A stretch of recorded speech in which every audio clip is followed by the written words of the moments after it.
Well, good morning, everybody. Let's go ahead and get our meeting started. Clerk, if you would please call the roll. Members, if you can please make your selections on your tablets.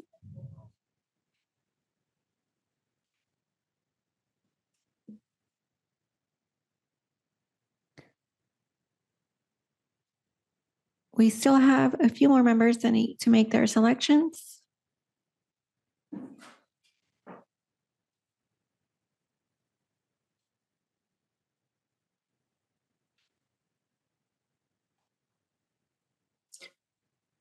One more member that needs to make their selection on their tablet.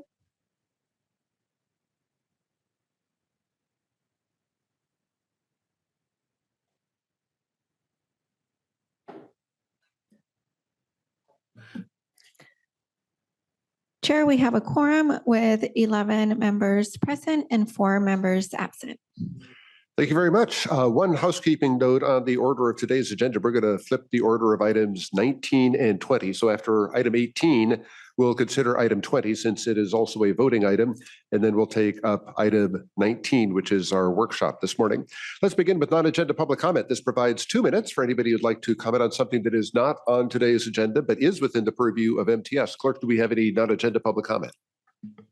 We do. We have one. David Roger, if you can please make your way to the podium.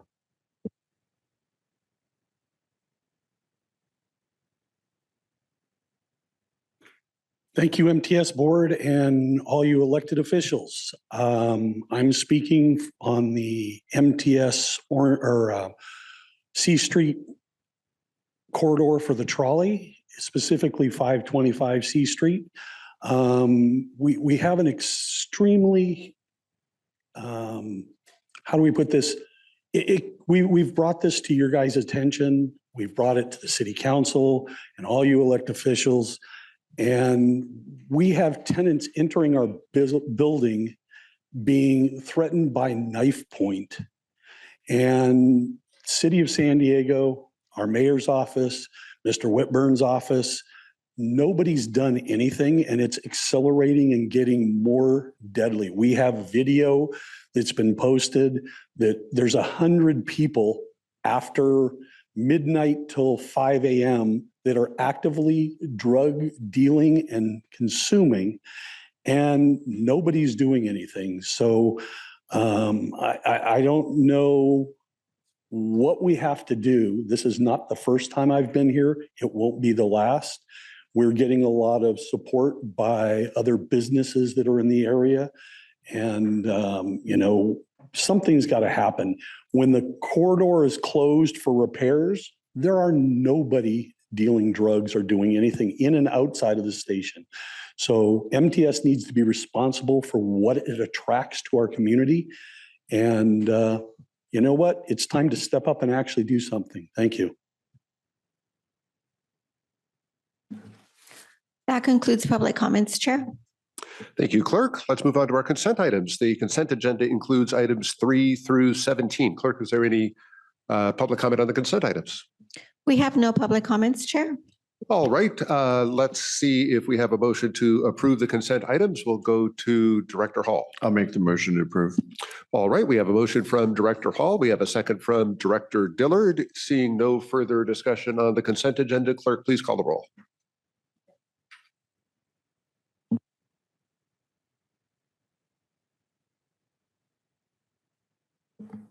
Members, please make the selections on your tablets.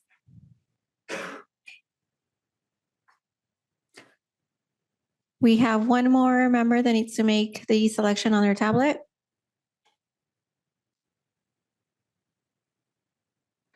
The motion passes with 11 members voting yes and 4 members absent. Thank you, Clerk. Item 18 is the appointment of a chair and a vice chair, and Karen Landers is going to introduce this item. Good morning.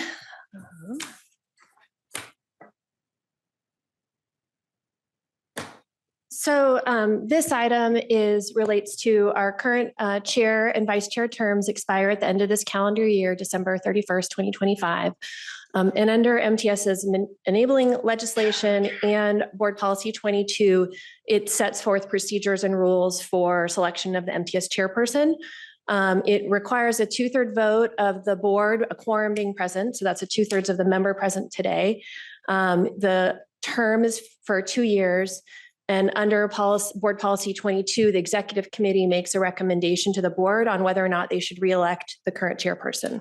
So we took this to the executive committee at its meeting on October 2nd. And the executive committee voted to recommend that the board both reelect Chair Whitburn for the next term and also reelect Vice Chair Goebel for the next term that would go from January of 2026 through December of 2027. So that's what we're asking you to discuss or vote on today. Thank you very much, Ms. Landers. Clerk, do we have any public comment on this item? We have no public comments, Chair. All right, let's go ahead and move to board discussion on this item, and we'll begin with Director Hall. I'll make a motion to approve Stephen Whitburn and Stephen Goebel as chair and vice chair for the next 2 years. Second. Thank you very much, Director Hall. Thank you, Director Bush, for the second. Is there any further discussion on the motion? Great job, guys. Thank you, Director Bush. Seeing no further discussion, clerk, please call the roll. Members, if you can please make your selections on your tablets.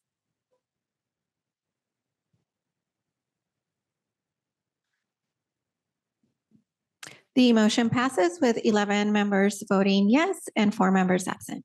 Thank you very much, clerk. And let me just say thank you very much to my colleagues on this board. I have really found that this board works well together. And I have enjoyed the meetings that we have had and the work that we have done.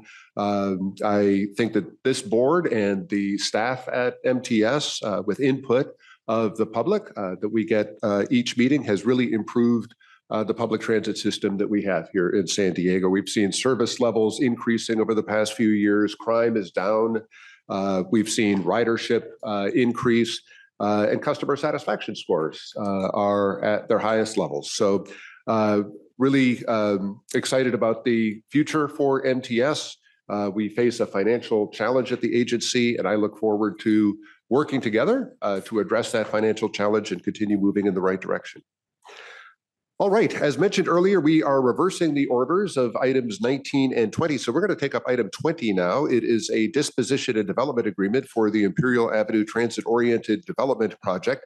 Karen Landers is also going to be presenting this item. We're pleased to be joined today by the President and Chief Executive Officer of the San Diego Foundation, Mark Stewart, as well as the Chief Financial Officer, Jim Howell. Gentlemen, welcome. Thank you very much for being here. And Ms. Landers, please feel free to begin the presentation. Great, thank you.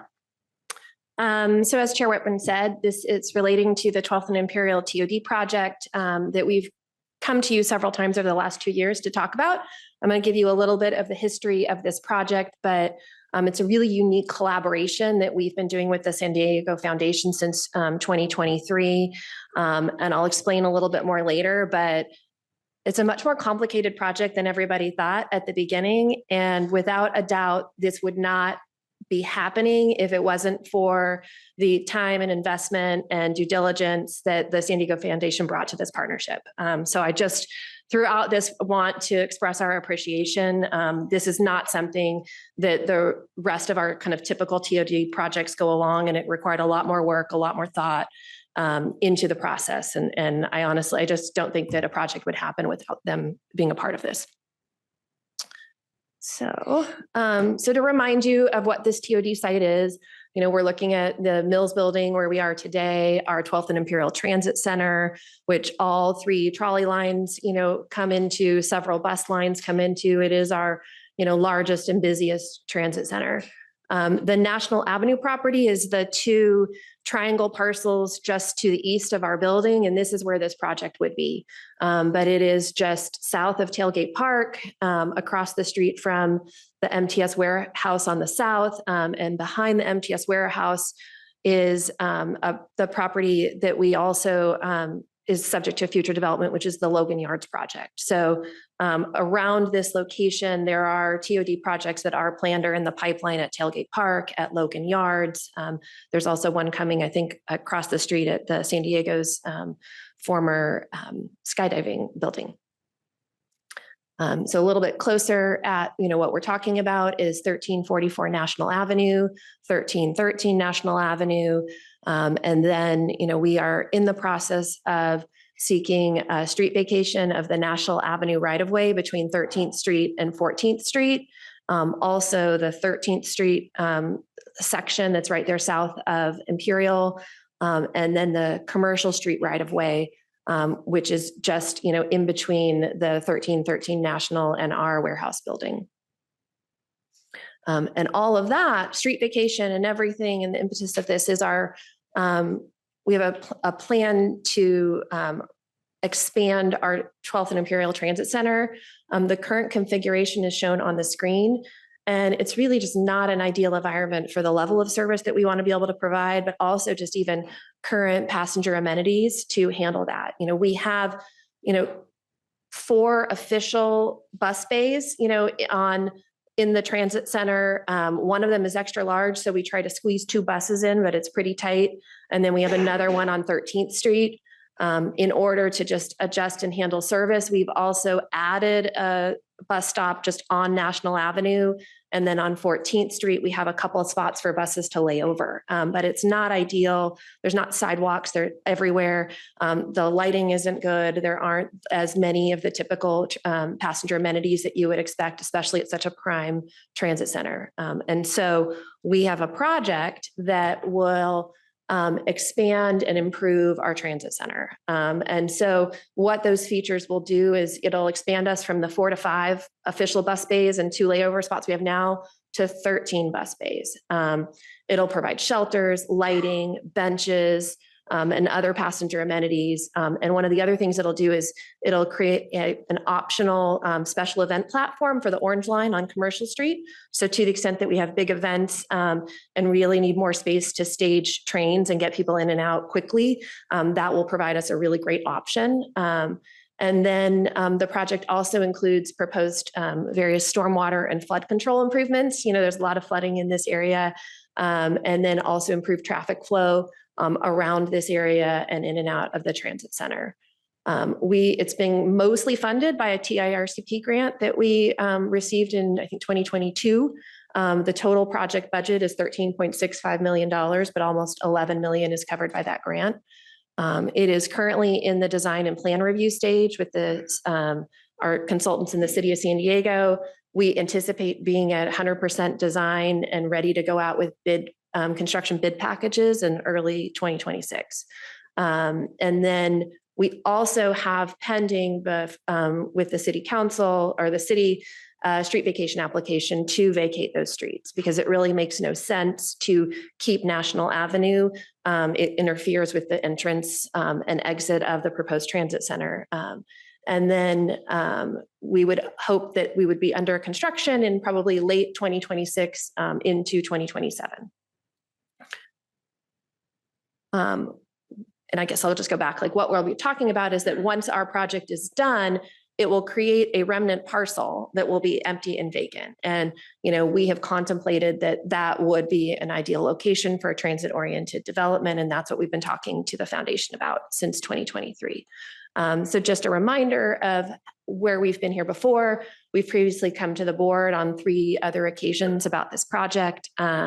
So once was in April of 2023 when we started off this collaboration and entered into an exclusive negotiating agreement. In June of 2025, we came back with a collaboration agreement that established the mutual goals and policy objectives for the project and set forth a process that San Diego Foundation was going to follow to choose a development partner and a project proposal. Because this is slightly new, if they're not going to be the direct developer, but they are committing, resources and expertise. And ultimately, at the end of the day, they will contribute financial resources to this project. And so they are identifying then the development partner that they will partner with in a joint venture to ultimately build the project. We came back in July of 2024. to give a report on the foundation's market sounding and due diligence efforts and the framework of the development proposal that you're going to hear today. It has not changed in any significant way since July of 2024. And so at that time, the board approved us to move forward with negotiations related to that project in this DDA. And since then, we've all just been doing more due diligence related to the street vacation. MTS had to acquire, I don't know if you also remember on that project, we had to come in and get your approval to, through eminent domain, acquire the residual fee rights of the original heirs from 1906 who granted that National Avenue Street easement to the city. And so we went through the eminent domain process, acquired the fee rights of that. We finished that around February of 2025. And so in March of 2025, we filed our street vacation application with the city. And so we've been working through that, understanding how utility relocations would work under the street vacation process and the city's franchise agreements, doing research about the Switzer Creek storm drain that I'll show you. That is another kind of complicating factor of this site. And then finalizing our DDA negotiations, which brings us here today. As part of this project and all the due diligence that was done, and one of our desires was to maximize density at this location. But throughout the foundation's, market research and, feasibility analysis, really what we've done, and this is something that we presented to the board back in July of 2024, is divided the remnant parcel into two potential TOD sites. So one is the one we're moving forward with today. It's the one in red. And this project I'll describe to you, but it will be like a 6-story, 161 apartment, project. And then there will be a shared alley for access and other things. And then the blue site, we're going to reserve for a potential future project that we'll continue to work with the foundation on of when it's feasible. And that one would potentially be higher density, or for its floor area ratio, it could be 10 to 20 stories. But the market's not ready for a project like that right now. It's not something that gets funded. And so we decided to, split these into two separate projects. And so what we're moving forward today is a project on kind of the area generally bounded by the red box on the screen. And so that proposed project is 100% affordable project, 161 affordable residential apartments. Currently, the proposed makeup is 74 one-bedrooms, 55 two-bedrooms, and 32 three-bedroom units for a total of 280 beds. That I'm specifying the bedrooms because as we've gotten more experience in our TOD program, we may have a certain apartment mix when the project is proposed, but then as our developers go out and identify what does the market actually need over the next couple of years that it takes to do final design, there could be fire code requirements that make you lose a unit here or there. There could be funding programs that decide they want all 3-bedroom units or as many as you can, or that they want studios. And so what we have decided to do is instead of basing the density calculation on the number of apartments, we're doing the number of beds so that gives the developer the flexibility during the course of the project to shuffle those around for various reasons. And under the material terms that we'll go over, if any deviation of reducing by less than 10% is not considered a material change. Any increase in density is not a material change. So it's only if over the course of that period, they go more than 10% less, then we would come back to the board and have to get the board to approve it. But we measure it by the beds and not the apartment units. Because we've had situations before where we actually got more beds, but less units, and we went more than 10% under on the units, but we were actually getting more people would be housed by that project. So this is a 3.7 FAR, 6 stories. The ground floor would be parking for the residents. That's also some design issues of why we would need to have that residential parking on the ground floor. And then there would be general residential amenities of play area for children, landscaped outdoor spaces, a residence community room, laundry. just got a couple of renderings to show, what the project would be. So the ground floor would be parking. And then there would be a courtyard on the second floor where the residential starts. And then 5 stories of, residential units. Just kind of showing you the view from looking towards Petco Park down Imperial Avenue of how that would be on the site. And then also from Commercial Avenue, looking up towards the tailgate lot, looking north. So overall, the terms of the DDA, the structure, so under the San Diego Foundation, their housing efforts are actually done under their San Diego Housing Fund, which is an investment entity that they created, to make change in San Diego region and help our housing crisis. And so the San Diego Housing Foundation created a single purpose entity, which is routine in these types of projects, the SDHF 12th and Imperial LLC, to enter into this DDA. The DDA would provide for the development of the project on the site, and it would provide the terms and conditions that MTS would close on a ground lease, which is kind of the long-term agreement that allows them to have this development. Under that agreement, developer obligations that they would complete final design. There's a process there for review and approval by MTS CEO, just to make sure that it's consistent with what was originally proposed and contemplated in the DDA. They will have obtained financing, and they'll have grading and building permits ready to be issued. So it's at that point that we close all those transactions at once. We close on all their loans and their grants and the ground lease, and then they are generally starting construction within 30 days. And then under this project, because it's unique and we don't actually have a remnant parcel until MTS completes our street vacation process, we have an obligation to complete the street vacation process before some of these deadlines and obligations of the developer start to run. Under the ground lease, there will be a ground lease entity that will be created by the San Diego, the SDHF, 12th Imperial LLC with their development partner, and that will be the entity that will enter into the ground lease. And then that gets executed according to them having met the terms of the DDA. And as I mentioned before, any material changes require board approval. All of the other modifications can be made with CEO approval, like that's delegated in the DDA by the board. So the material terms of the ground lease is that it would be for a 99-year term. As I said, 160 residential apartments with an estimated bedroom count of 280. Any deviation less than 10% is not considered from the bedroom count, is not considered a material change. They are required to have all of the units remain affordable according to kind of the tax credit or Cal HFA program requirements. It's very common then that they're 100% affordable project, but there are up to kind of 2 staff units that are generally rented out at market rate. And then compliance with Surplus Land Act. We already have approval from HCD that we've satisfied Surplus Land Act requirements for this location. In the past, they have said that a ground lease that commits the developer to the affordability requirements is sufficient to replace, right? Often you have to, if you sell property, you have to record a covenant on the property that then requires certain minimum levels of affordability if they ever develop it. I'm waiting for confirmation from ACD that what they've allowed us in the past is our ground lease meets those requirements because it's an enforceable commitment for affordability.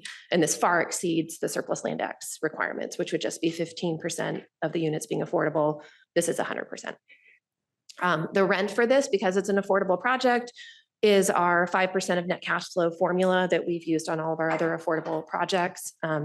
They are required as part of the agreement to meet the prevailing wage and skilled labor requirements that are in our TOD policy number 18. The DDA or the ground lease sets that they have up to 30 months to construct, subject to force majeure, which is if there's unexpected things that like is beyond the developer's control, that would get extended. We really expect it to be 18 to 24 months. That's the typical construction timeframe. But since this is a contractual term of you have to complete within a time, we've agreed on 30, just, for any kind of normal contingencies that you might need. And then, one of the other findings that you'll be making today, if you approve this item, is to approve a CEQA resolution with various requirements. And some of the CEQA statutory exemption has certain requirements for projects that projects have to meet in order to qualify for them. So one of the other terms is that they have to meet all of those applicable CEQA mitigation measures that are and conditions that are part of the resolution 25-13. We also give the developer a right of first refusal to purchase. So if MTS ever decides to sell the property, we would give them the right of first refusal to purchase it. And then we commit to agreeing to typical mortgage and capital provider terms. And that's just a normal process of our TOD program, is that we'll negotiate. We have a template ground lease that we've used on lots of these projects, but various tax credit investors or lenders will come in and want to review it and do, some negotiations, and those are fairly typical.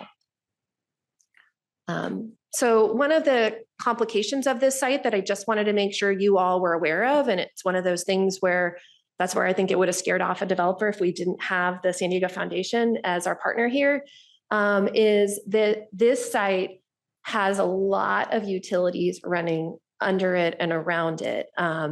And so we had to work out both for MTS's project and just, what is ideal in the future for TOD, or what is the standard practice under the city's street vacation process and their franchise agreements. And so as there are various city utilities that are in this, like water, sewer, and those will either be left in place or relocated as part of MTS's transit center project.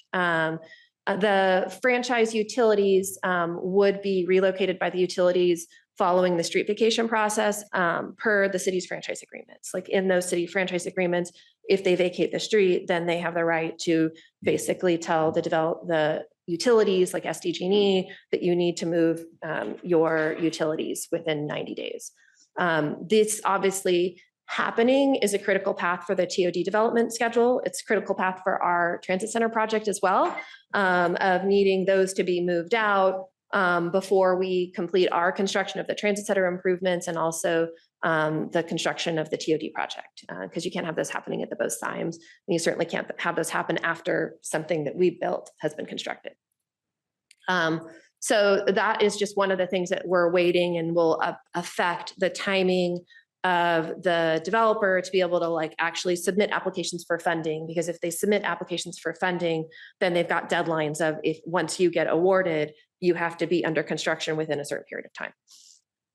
And then the other area that we are still working through is there is a Switzer Creek storm culvert that is under the property. That's the kind of blue dashed diagonal line that comes from the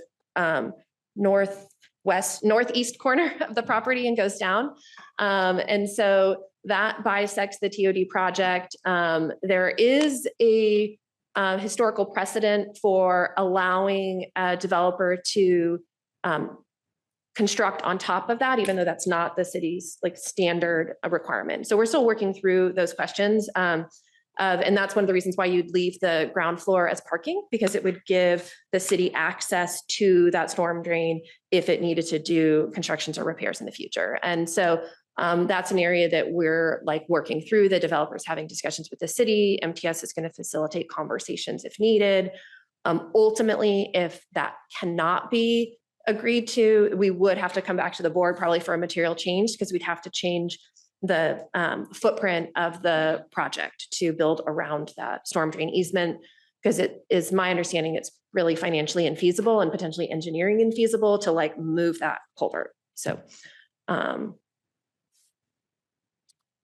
under this kind of just our estimated development schedule and key milestones, if everything goes according to plan, today would be the DDA approval. We continue some of that due diligence through the end of this year on the storm drain and other things. We're hoping to have the street vacation approval by June of 2026. And that once that's happened, then the developer would submit for TOD entitlements and start that process that summer. They would work on their design and construction documents the following year in 2027. hoping to get a tax credit award in the summer of 2027. And so then building permits would be kind of fall or later of 2027. Generally, there's a requirement that you have to be under a ground lease or have kind of those final things and ready to be under construction within 6 months of a tax credit award. So that's why I'm putting close of escrow on the ground lease of targeting it for that December of 2027, because we're just tracking it with that tax credit award. And then if that happens, the TOD construction would happen between 2027 and basically 2027 and 2028, but it could go into early 2029, depending on when it starts. So one of the last items for consideration is compliance with CEQA. I do have our outside counsel, Lindsay Puckett here, who's advised us and worked with the developer on kind of CEQA analysis and what needs to be done. And ultimately, after we did that review and analysis, this project is consistent with state and local policies and programs for supporting infill housing, affordable housing, near transit, and those programs streamline environmental review for these developments. And on top of that, we have, again, no further review under CEQA is necessary because it's a ministerial project under the city's municipal code. And it also was fully analyzed under multiple program environmental impact reports that the city has adopted that cover the downtown area.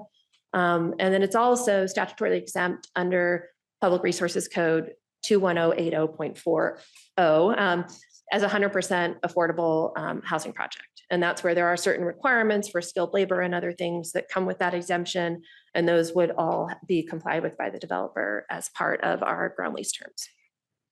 And in the materials, there's a full memo that kind of details this, and there's a resolution that then makes these findings on behalf of the board.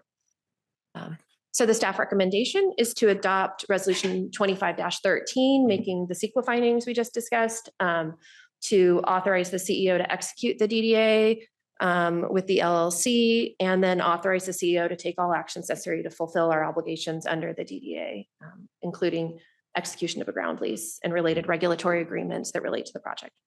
So with that, any questions? And I don't know if Mark or Jim wanted to make any comments. Okay, they're available for questions if you have any. Very good. Thank you, Ms. Landers. Clerk, do we have any public comment on this item? We have no public comments, Chair. All right. I know we have a question from Director Preciado, and then we'll go to Director Elo Rivera, Vice Chair Goebel, and Director Bush. So Director Preciado, please go ahead. Yes, good morning. My comments are not in any way intended to interrupt this project. It looks like a wonderful opportunity, but I'm just cautioning us to think about the recent adoption of SB 79, the Senator Wiener legislation. And this project, very similar to the project that you have in the planning stages for East Street in Chula Vista, I think it's a missed opportunity in this regard. You have in East Street and maybe even here the ability to go up to 20 stories, and you'll never get to develop this land again. And so the production of 100% affordable, obviously excellent. The production of, you're using bed counts now. The production of this many bed counts is absolutely wonderful. But when we have public land assets, as we have here and as we have on the East Street Trolley Station, I'm just dismayed that we're not looking for partnerships that would take us to 20 stories, because the housing need is, extraordinary in our region. Then as I think about these public assets and then think about where we are as an organization, and by that I mean MTS, if I read correctly past minutes, you're $300 million potentially short, or you could be short in the coming years as you continue to use your reserves to operate. I'm just concerned that the public have the impression that we're using all of our public assets to maximum capacity. And by maximum capacity is that you use all the airspace all the way as far up as you can go. So in this way, I guess I'm commending MTS for moving forward on this project. I'm commending the San Diego Foundation for its involvement in making this project go forward. But I'm concerned that we have missed opportunities on these scarce public resources, missed opportunities to find creative ways to get to 20 stories. I know it's cheaper to do 6 stories than 20 stories because of many things, but again, we're only going to get to develop this once. And so this will be locked off and you'll have all those beds you've presented on you've made in your presentation, but then you're capped off. And then we'll be waiting for the next building and the next building and the next. So Chair Whitburn, that's my reflection on this project. I'm excited to see that it's moving forward. I wish East Street was moving forward like this. Maybe we need to talk to the San Diego Foundation, those of us from Chula Vista. So get a hold of yourselves, folks. We may be coming.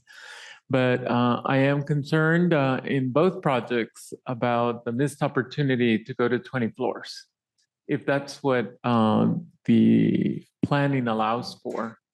And that does not negate in any way that this is an excellent project as presented. And that does not negate in any way that we're taking advantage of the resources we have now. But you will not have this resource again after 2029 to add, what is it, 14 more floors? Which would be, if I start counting how many more beds or things like that. Yeah, so I'm just trying to make a point about missed opportunities moving forward. Thank you. Thank you, Director Preciado. Ms. Cooney, would you care to offer some thoughts? Yes. So as Karen mentioned on the timeline, we've been working on this project for years. We had the vast resources that were supplied to us by San Diego Foundation to do national, international search to see what could be done on this property, what kind of interest there would be. There was the RFI, and we did look at what was the potential. The site does allow for a future project once that can pencil out for future development, and that will be a significantly more dense project. So today's, the project that we're looking at today, it does not preclude that larger project in the future. The transit center is our primary focus right now. We need an expanded transit center. We're going to be constructing that transit center over the next year and a half, 2 years. And when that is done, that will allow us to then expand the footprint of allowable, developable space on the other side of the property. So this is not precluding future development that maximizes the air rights or the zoning of this site. But we also recognize that here and now we have an affordability crisis in our region, and MTS has been under our policy 18 really focused on trying to develop the lands that we have that are open and capable of building more housing. If you look at Rancho Bernardo, where we've built housing there, we're building at Palm, we're going to be building at Bayer, et cetera. Really, that was the direction for the board for, let's accelerate the building of affordable housing. And this is really the best at this point, given a very site constricted area with the channel that goes under it and the moving of utilities and the vacation of the street, et cetera, but also our this is our busiest transit center. And it will be busiest in the future as well. It's a hub for us. And so getting all that in one small block in downtown is a big effort. And we really appreciated the help of the San Diego Foundation to make that happen, but it does not preclude future densification at the site. Yeah. And the only thing that I would add to that is, we had this discussion partially back in July of 2024, when we first brought kind of this proposed 161 apartment project for discussion with the board. And in downtown, we actually were not constrained by like zoning or land use, that wasn't it. It was what is financially feasible and what would the market be willing to construct. And so unless and until the building costs go down or the available funds to subsidize and help construct these projects that are over 7 stories like changes. So I would certainly, encourage everyone to advocate at the state and federal level for more of those funds. But I think the decision that the board made in July of 2024 was, we don't want to wait 10, 15, 20 years for that to be feasible and have this be vacant. We want a project that can come in now. And then just historically for the TOD project, for these affordable housing projects do require a certain amount of a subsidy from MTS to not ask for market rent. Otherwise we wouldn't get them. And our board made the policy decision that we believe that will generate additional ridership from the residents of these affordable housing projects who are more likely to be transit dependent. And so we would get those benefits back as an agency of increased, transit riders, and making the network and our stations just more attractive and more vibrant. I'm sorry, I don't want to interrupt the rest of the discussion. Thank you, Ms. Landers. Let's go to Director Ela Rivera. All right. Thank you, Chair. Thank you for the presentation here, Mark. Thank you for your participation in this. A lot here that I like. I also want to kind of to get into the weeds a little bit, appreciate the way that we're talking about beds instead of doors. We've had that conversation here before. It's a thing that we're trying to do at the city more often, which is actually talk about housing, the numbers around housing in a way that speaks to the human impact that we were trying to have when we create housing. So thank you for that. I think that's smart, and I'm glad that we're learning as we go here.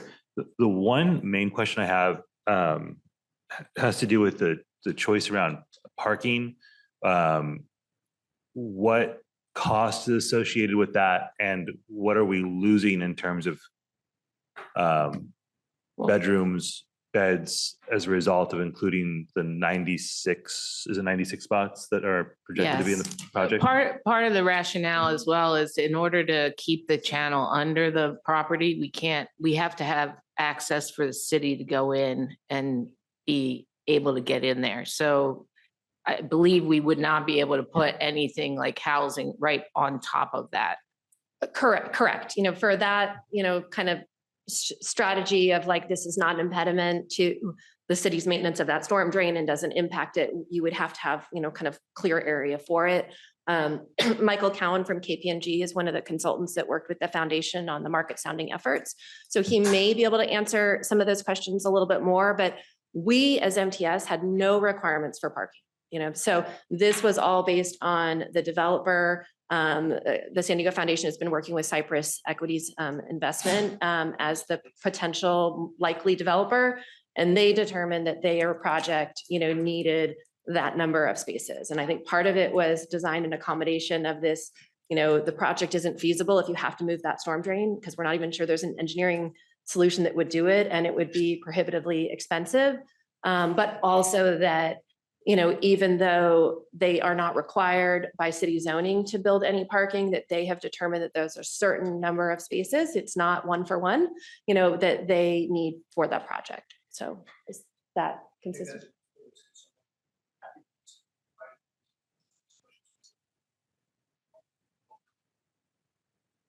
Yeah. Okay. Yeah. I understand the need to not build on top of where there need to be access. Typically there's still high costs associated with parking. And so I think there's the kind of literal physical space, but there's also the dollars used for that parking. And I just want to make sure that the dollars associated with this project are being used to the greatest extent possible to create housing for people, especially considering the location of this development. I appreciate that there wasn't a parking requirement. That makes total sense. I would have had a real issue with that given the location. I just want to make sure that we're not unnecessarily driving up cost or minimizing the amount of housing that we can produce with the dollars that we have as a result of including parking instead of something else in that space. And I'm sorry that I don't know the specifics of exactly how the developer got to that point, but one of the prime like goals and objectives of this project has been, how do we optimize the number of beds, that we can get in there? And we had no parking requirements. So it's like, if you can meet those goals with no parking, MTS has no objections. So my understanding is that this design, even with first floor parking, and it doesn't necessarily show it on this slide, but there also are some ground floor, activations, that are there as well. That this was that optimum design, and that their market studies show that they still need, like at some parking for some of their residents. Otherwise, they have an issue with filling those apartments. So. Understood. So we're looking for a motion here. Yes, this is an action item. Okay. I'll move approval of the recommendation. I would like to see just an explanation as to why the parking makes sense from the development standpoint, and makes sense from the standpoint of not minimizing and Right. actually Like, why wouldn't you maximizing. put a few more apartments on the ground floor? Like, we can get those answers. Either apartments there, or just generally speaking, just Yes. like why it doesn't in any way impact the math in a negative way for the total number of homes and bedrooms that we can have in the project. Okay, Thank happy you, to. Chair. Thank you, Director Ela Rivera. Let's go to Vice Chair Goebel. Thank you, Chair. This building is part of a joint powers authority with the county, San Diego Regional Building Authority. No, He's this- asking about this building. Oh, this building, yes. But this project is not on San Diego Regional Building Authority property. So my question is there any impact in the San Diego Regional Building Authority documents that would be adversely impacted or required or affected by this project? No. Okay, great. You said it might be 30 months to build. You think 18 to 24 months. One of the things we always do is look to mitigate the risk to the organization. So after 30 months, is there a liquidated damages clause if a subcontractor walks off the job and a contractor is stuck?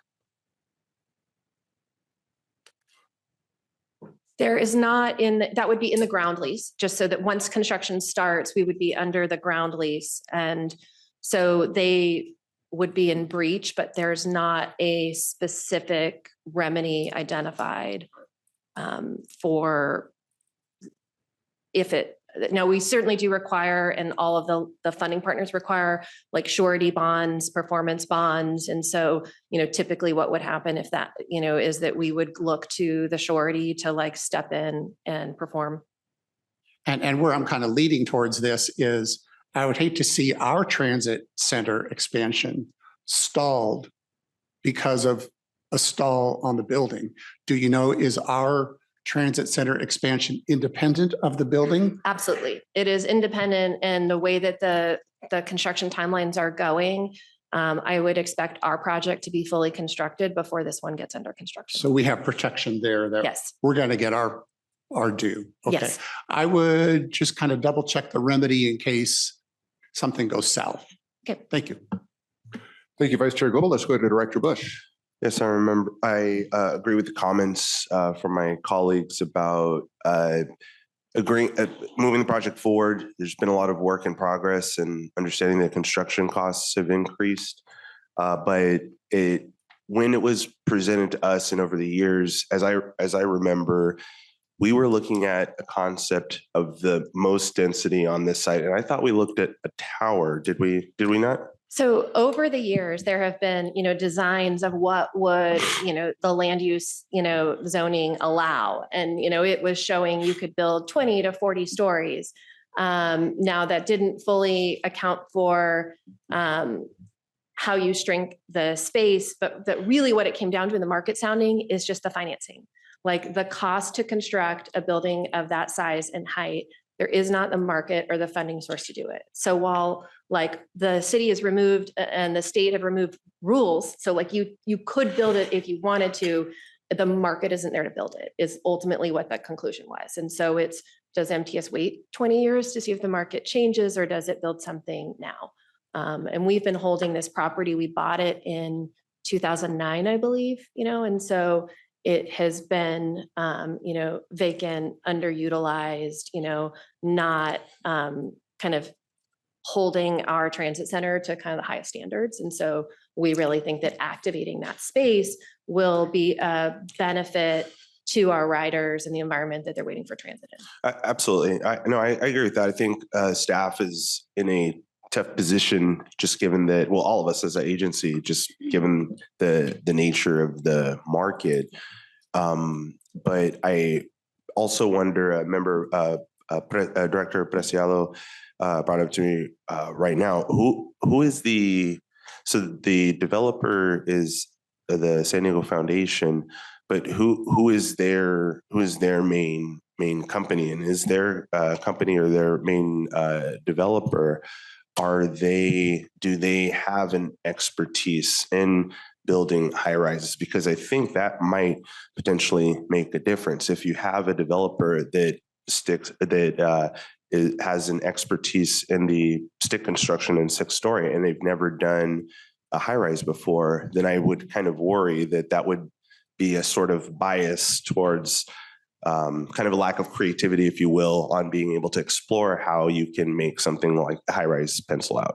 So the foundation went through like an extensive informal market sounding process where they went out and they interviewed various developers from across the country. So developers who hadn't even done projects in San Diego and ones that have done projects in San Diego of large scale, high density. And then they narrowed that down to kind of then come up with their specifications of what they thought a feasible project would be. And then they went and solicited proposals from various different developers. And ultimately the developer that they chose and that they are finalizing a development deal with is Cypress Equities Investment, who does have extensive, experience in affordable housing. I don't off the top of my head know the level of density, but I know that the foundation's process of going through this was, we want highest density as possible. What can be constructed? How is it done? Is it micro units? Is it, something else? And ultimately through that extensive process, they concluded this is the density that is feasible for a project now in the near term.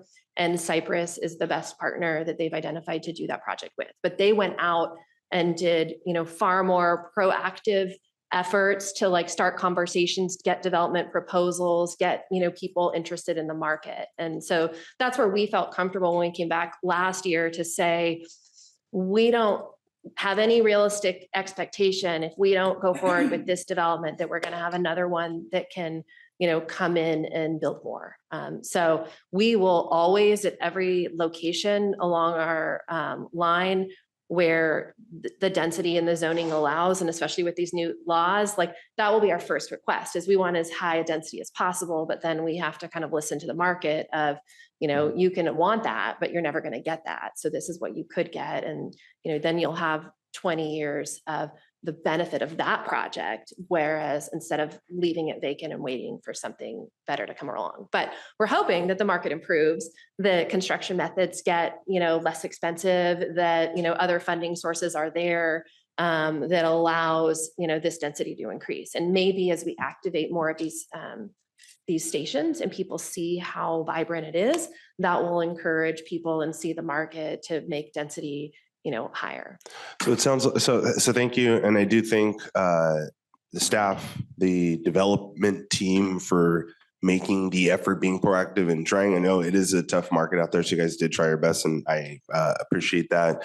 I would suggest moving forward, because at the end of the day, it's a balance, but at the end of the day, we won't have an opportunity because this is like in downtown and this is like right next to our biggest hub. So and so I'm fine. I don't want to hold this up on the progress. I support moving this forward. I wonder if as an additional option, if the developers can still explore other financing. If the issue is the financing, I would be okay with us as an agency putting in more money or subsidies, or I don't know how that would work, but I know Sharon's like freaking out right now. So no, and I think we should be open to that, because I think there could be a lot of creative things that we could do. We talked before about offering housing to our workers and making it more appealing for our employees to get first dibs on that. We talked about just different programs. You mentioned micro units, and I think if so the construction costs, like that's the high cost up front. But once we have that asset long term, that's like the real benefit. So I would just, even if it's not us putting in more money, maybe it's us putting in a guarantee somehow. I would just be interested in what kind of more creative financing mechanisms. I feel like too much in the development community, and I am experienced as a developer. I've been an affordable housing developer with MAC. And I think too often it's about, the financing, we can't do it, instead of, okay, what can we do even if it takes a couple of years? What can we do to kind of release those funds? Because what I've noticed, especially in this 2025 under President Trump, a lot can actually get done. The government has a lot of power. The federal government has a lot of power. And if we're creative in how we just change the rules in a process in an appropriate way, if we reach out to these financial institutions, I feel like there might be a creative way outside of what we've traditionally been doing with LIHTC, with tax credits and the construction costs. I know tariffs, I've heard that that's been a bigger and bigger issue that is coming to pass in terms of just the increase in costs. So again, I don't want to hold this up. Thank you, staff, for all of your work on this and the development team. I just ask that we move forward, be creative, because at the end of the day, when we lose these opportunities, especially along our transit corridors, because there's always so much community opposition to density, in other parts of the community, and this is where. But I do appreciate your guys' work. Thank you. Thank you very much, Director Bush. Let's go to Chair Pro Tem Montgomery Stepp. Thank you so much, Chair. Really, I think when I say I appreciate the presentation and the detail and all of the work, it doesn't really, I need better words to say how much I appreciate it. I'm looking at slide number 13 and kind of thinking about all of the things that the board, the shift of the board over the last 5 or 6 years, and all of the things that the board has required of our staff, and how those are listed here. The prevailing wage and skilled labor requirements, the parking is the council member discussed, and so I want to say that I do appreciate this. I would also say that we should start right now looking at what future densification looks like in this site. And I completely agree with Councilmember Bush that we have to be more creative about how we are building, especially in areas that we do not receive as much resistance when it comes to density. That may include partnerships with other municipalities as far as resources and finances are concerned, with the state, with the federal government. At this point, we can't really roll our eyes at anything. We have a major crisis in our region, and every solution, every idea should be on the table. And the profit of developers, in which I understand this is, where we are, the market and everything, should not be the prevailing concern when we talk about density. And so, and again, we're all partners here. We all put in a lot of work. I understand that.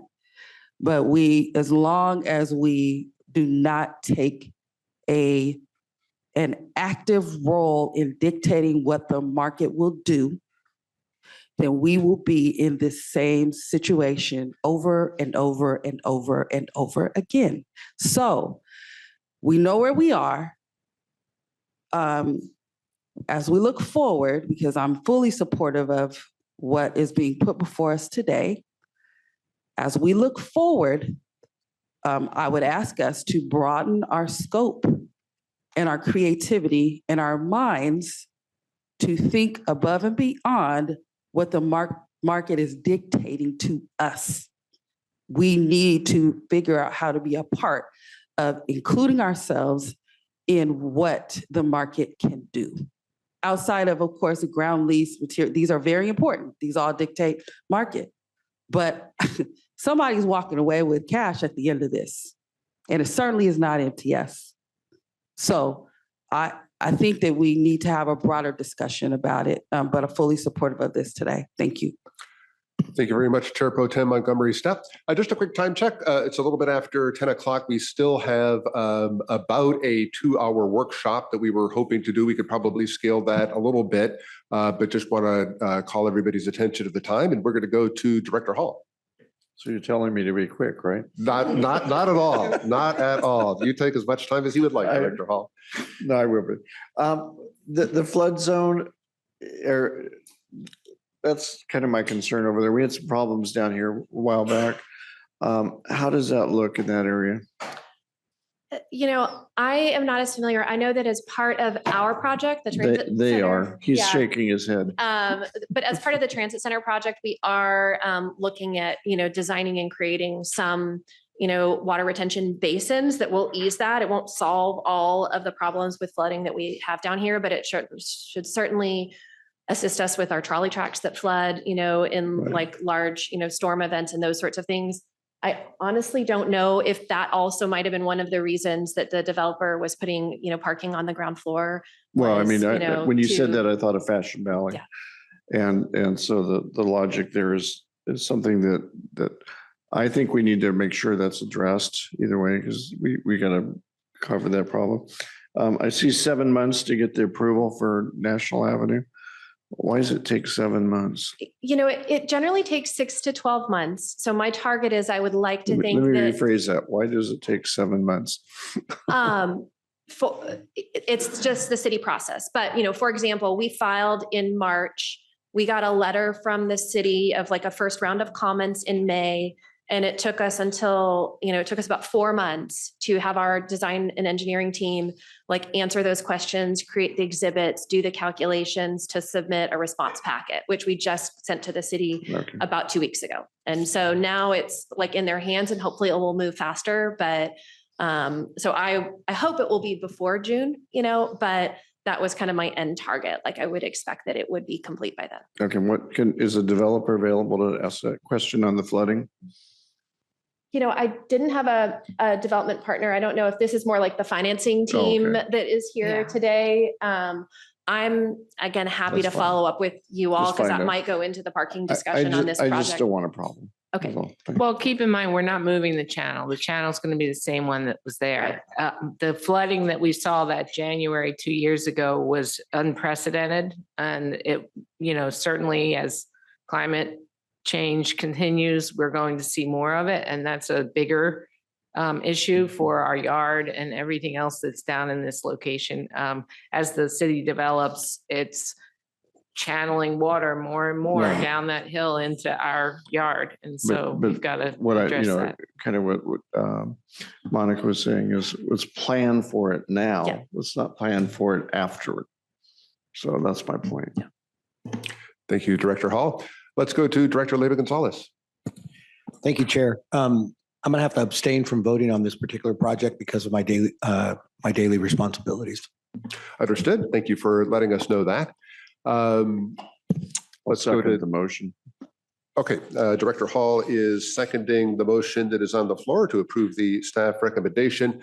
I just want to thank my colleagues for their support for increased density downtown.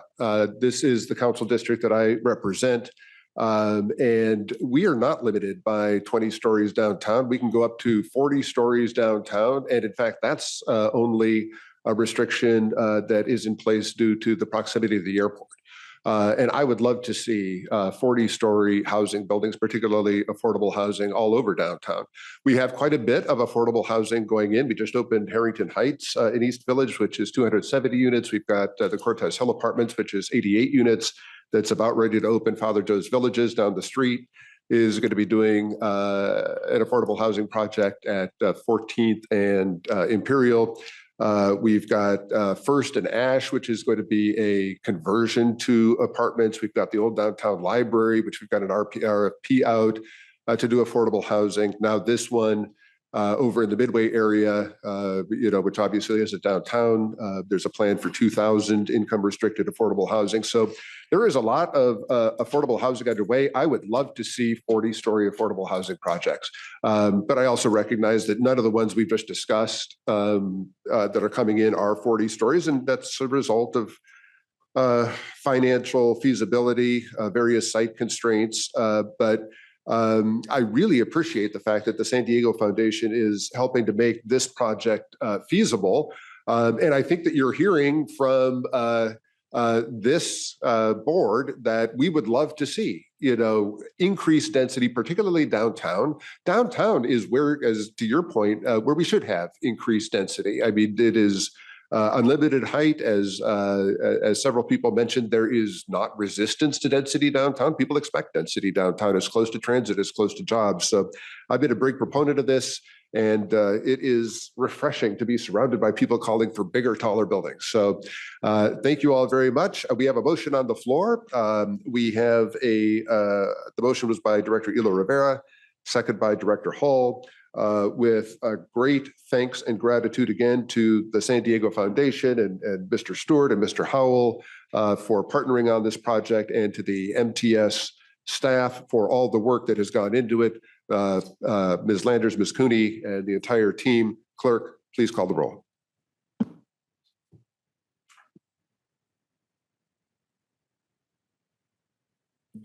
Members, please make your selections on your tablet.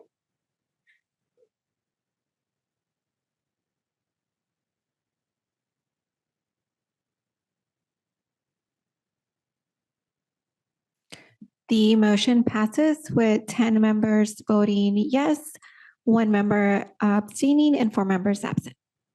Thank you, Clerk, and thank you again to everybody involved. All right, that brings us to item number 19, which is an update on community engagement for the comprehensive operational analysis and a board workshop. We're going to invite the team to settle in. Please introduce yourselves for the record once you are ready, and get started whenever you'd like. Thank you. Just wanted to mention to you, you're going to be handed a tablet, which will be used as some of the exercises for this workshop. Also on the desk in front of you is a hard copy of the route by route statistics that were done for the existing conditions report for our existing network of bus routes and trolley routes. That is something for you to keep. Take it, use it as we move forward in the process of this comprehensive operations analysis, because it's going to have relevant data by which we will be making the hard decisions if we have to cut service, or the really great decisions if we get to add service. So with that, I will turn it over to Director of Planning, Brent Boyd. Okay, thanks, Sharon. Brent Boyd, Director of Planning and Scheduling for MTS. I'm here with Stacie Bishop, who's our Manager of Marketing, and Melissa Sather and Russ Chisholm, who are from our consultant team, TMD, that's working on the COA. Sharon mentioned you're having tablets getting passed out to you. Please don't do anything with them yet. We'll explain what we're going to do with the tablets over the next few slides. In the interest of time, I'm going to skip over this slide. We've talked about the COA a lot. This is as part of the, we're doing a COA right now. We've talked about this a number of times. This is a background slide about what we're looking at. I want to highlight here, one of the things that we're looking at is detailed route, stop, and trip level analysis. So that's something that Sharon just pointed out, the route profiles, 1-page summaries of each route. That's just a small snippet of the statistics that we're looking at as part of this project. Overall, the primary goal of the COA is to evaluate our services and see how we can, if we can identify opportunities for improvements, what we're doing well and where we can improve the service within projected financial and operating constraints. Again, we've talked about this a lot. We've talked about the fiscal cliff a lot. This is one part of the broader discussion of the fiscal cliff. Ultimately, it's going to result in a series of tasks, data collection and review of existing conditions, and the system and service evaluation. You heard a lot about that last month. Now we're plugging away on the evaluation of recommendations that came out of Elevate SD 2020. And critically, the real end result of the project will be development of 2 service plans. One is if we secure our existing funding needs plus get additional funding and we can expand transit So we'll evaluate where we can expand transit to make it most effective and efficient. Scenario 2 is if we do not get additional funding and we are stuck with the fiscal cliff, how do we adjust our transit service to still make transit viable within San Diego, within our service area? And that's why we're here today, is to get feedback from the board of directors to guide us in developing those future service plans. This is the schedule. You've seen this a few times. Also, you'll see in September, we presented the existing conditions. And today we're doing the board workshop. And then we'll get into the development of our service plans going forward after this. So the agenda for today, again, this is going to be kind of a unique agenda item. We're going to start out with a budget allocation game, and TMD is going to run you through that. That's with the tablets. You'll get $100 and you can allocate the $100 to different transit attributes, what you think is most important for transit in the service area. Then we're going to turn it over to Stacie, and she's going to summarize what we've heard from the public and our passengers with all the on-track public engagement that we've been doing over the last several months. Then we're going to turn it back over to TMD, and they're going to guide us through a discussion of what makes good transit design, what considerations do we look at when designing service, and we're going to have a series of discussions about trade-offs. And we can't do everything that we want to do. There are certain trade-offs. And we're going to have 7 questions regarding trade-offs, and you're going to vote on all of those. And it'll be an interactive discussion and so on. We're going to be doing those with the tablets. Then at the end of the workshop, we're going to do the budget allocation game again. So we'll see, first you'll do the budget allocation game before hearing all of the discussion and information, then you'll do it again. We'll see if anything has changed. At the end of the workshop, we will have a deliverable over the next several weeks or months that summarizes the discussion here, summarizes the polling results, and sets up parameters for us to develop the future service plans. Sharon mentioned in front of you, you have a list of instructions for the tablets. We've tested these out a few times over the last several weeks, and they go well. It goes well, but please don't go back, don't go forward, don't refresh. The presentation will kind of take you through the voting. And with that, I'm going to turn it over to Melissa from TND. All right, good morning. So just a couple of the goals for the workshop today are we really, as we're getting into developing the network scenarios, we want to understand what the priorities are for the network design, because the choices that we make will affect how the network works, how it functions, and how people can use it. So we want to share some just best practices in transit network design and illustrate some concepts that you'll see in the scenarios as they're developed, but then also review some of the choices that will need to be made and understand where the board kind of falls on a spectrum of different trade-offs. So we're going to start with the first budget allocation game. So when we go to the next slide, you should automatically see the poll pop up on your tablets. So you have $100 to spend on various transit improvements. This will be the most $100 ever buys for transit service. You can spend it all in one place, or you can put it between multiple categories. You'll be prompted to add $10, but you can type in whatever exact amount that you want. As Brent said, we'll play this game twice, once now, once at the end of the workshop. The results will display in real time. Maybe don't look until after you finish your vote, but we should see the results pop up so we can see collectively how everyone has chosen.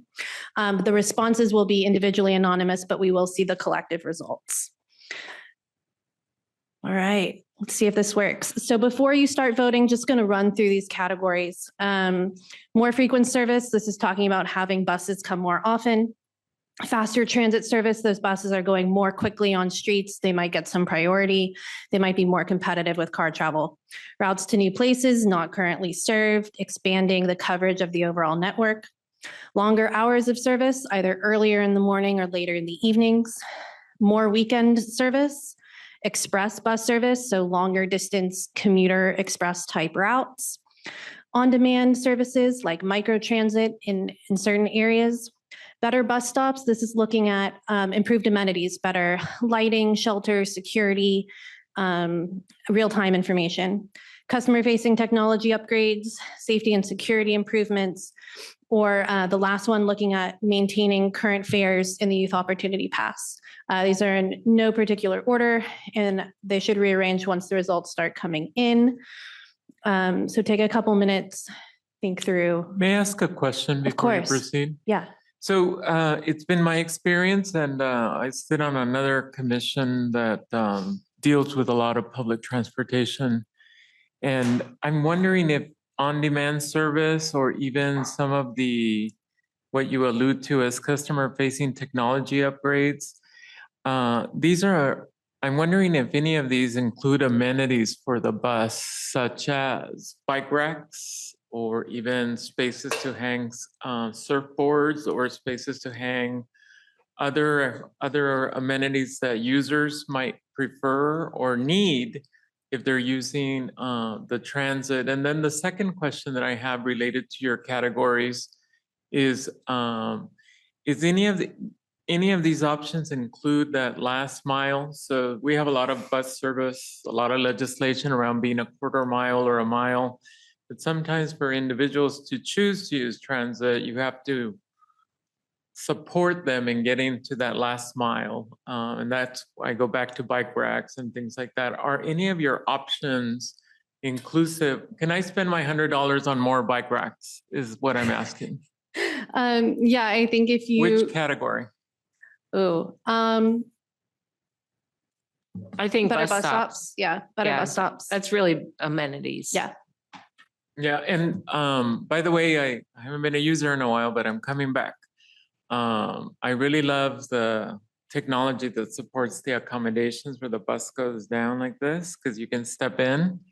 And for those of us who need that extra support, is that part of the bus stop improvement, that there are curbs and things that are associated with being able to pick you up? Yes. Okay. Thank you for the clarification. Now I know how to spend my $100.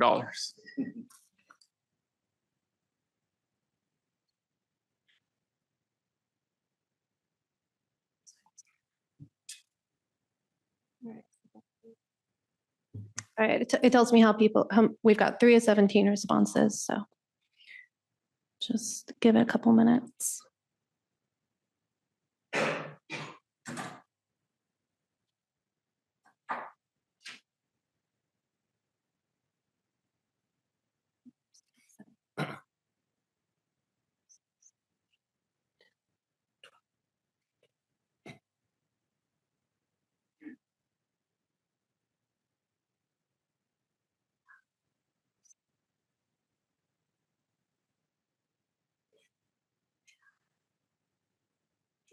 Okay.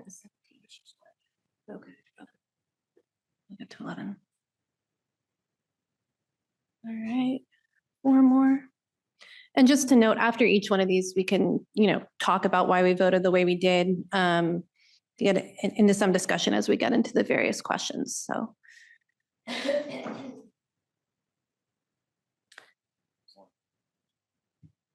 All right.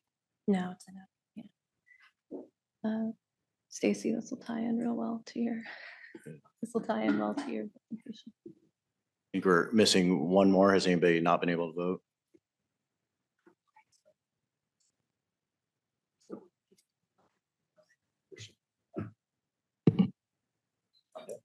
I did note, and I don't know if this is appropriate time, but I did note in the backup material that our responses are not going to be open to the public. So if I could ask the chair if we could make our responses open to the public for transparency purposes. Do you mean at this meeting or in the future? Let me ask, what is the current plan? Because I thought I did see some reference to sharing with the public or announcing what the results were. We're going to share the overall results. We were not going to share them by member, but members can certainly mention what they voted for. Yeah, because ultimately the goal is for you to hear the presentation after this, and then maybe you feel like adjusting what your priorities are at the end. And it's really an exercise, and this is what service planning has to do. I understand. I just have an issue with information such as what we're doing today not being open to the public. And like I said, for transparency purposes, I would like everything open to the public for their knowledge. Did we put a name to each of the tablets or no? We did not, so. I have a number, but I don't know. But I think we're going to be talking through the results as we go through, right? So people will be able to hear what the ultimate vote was on these things. Yeah, and you'll see the vote, it'll be live. But for each person, they can mention what they voted for if they want. Okay. Has everybody had an opportunity to vote? Yeah, it looks like everything's in. So frequency came out on top, followed by safety and security improvements, and then faster transit service and maintaining current fares tied in that third position. I think, I'm not going to talk about this too much right now. I'm going to hand it over to Stacie to talk through the results of the on-track public outreach events, but I think you will see some very similar trends in her charts. Can you change so I can see that on this screen? It says you have to change. I can't see that in that distance. Can you put it on our screen or no? Can you look at discussion tab and hit that one? Because I can see it on mine. Yeah, it is hard to read. Yeah, I've been. Can you read each of those off? Sure. One after the other? Yeah, more frequent. So it averaged the scores, so it's not a sum, it's the average. More frequent service, 22. Safety and security improvements, 17. Faster transit service, 13. Maintaining current fares, 13. Longer hours of service, 7. On-demand services, 7. Better bus stops, 7. More weekend service, 4. Express bus service, 4. And customer-facing technology upgrades, 4. And finally, routes to new places, 3. Thank you. Okay, so I think we can't advance this one. Okay, we'll take it. Yeah. Okay. Perfect. All right, now I'll turn it over to Stacie Bishop to present the community engagement results. Great. Good morning, board members. Glad to be here with you today. As mentioned, we've been doing community outreach for about the last 5 months or so to engage people on this discussion ultimately about what the future of transit service looks like. And so today we're briefly going to go over some high level takeaways. I will say this is not a statistically significant or representative survey, but we put in a lot of time with the community, gotten a lot of feedback. And then in your board packet, you have the full draft report, which does go into more detail, including individual cities and or council districts for more feedback. So as a reminder, our goals with the COA on-track outreach was really to educate the public and do so early to make people aware of the crossroads that MTS is facing and some of the pathways and difficult decisions ahead, as well as engage them in the conversation about what they want the future of transit to look like in our region.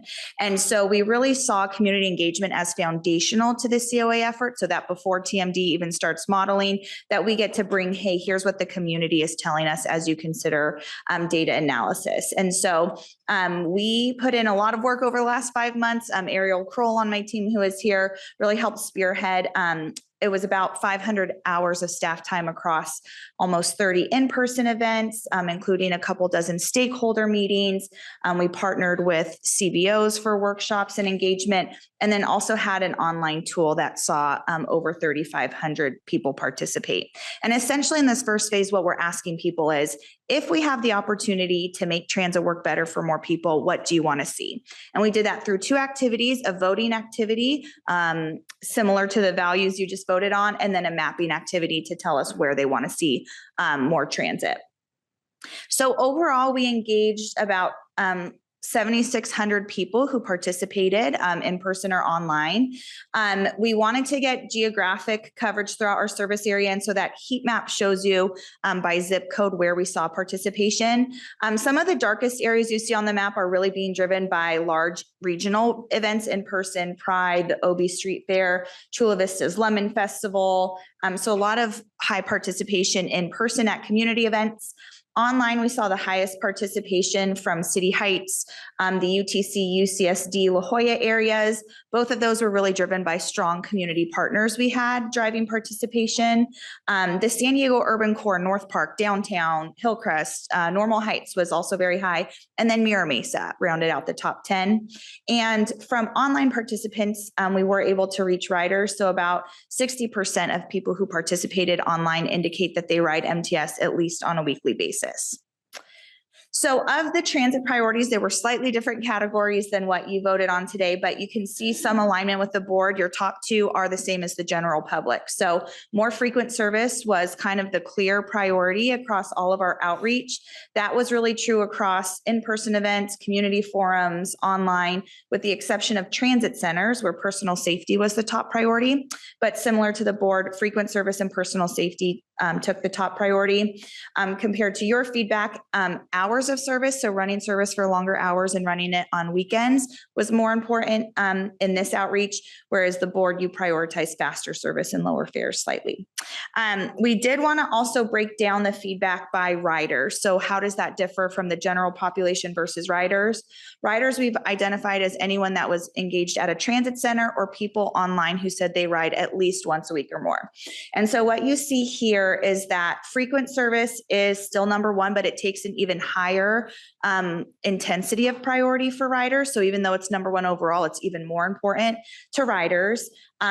Running service for longer hours is as important as personal safety.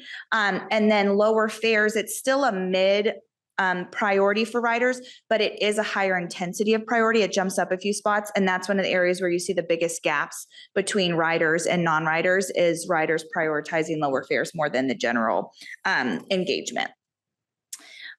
So key themes, we also online ask people to define, well, what does that mean when you tell us you want more frequent service or faster service?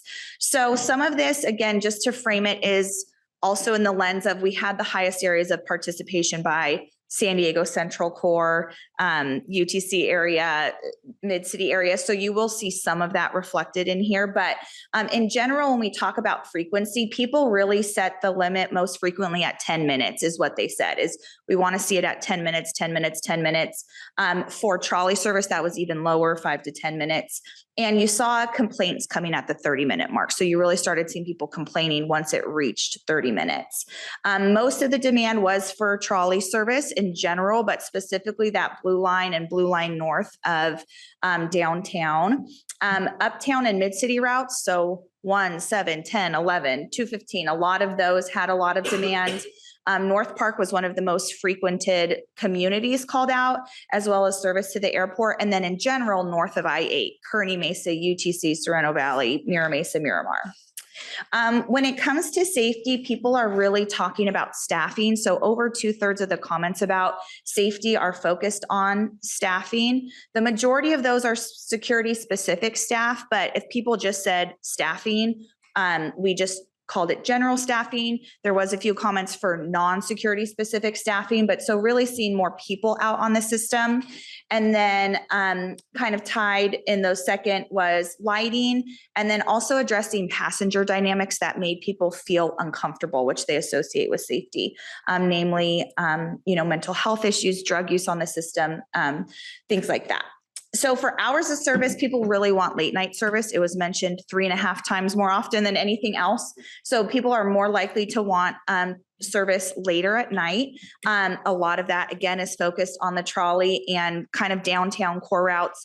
The trolley, serves that a lot, but also again, uptown. So a lot of those uptown communities, specifically Route 10 came up a lot and Route 11, but then also some North County service, Rapid 235 and Mira Mesa.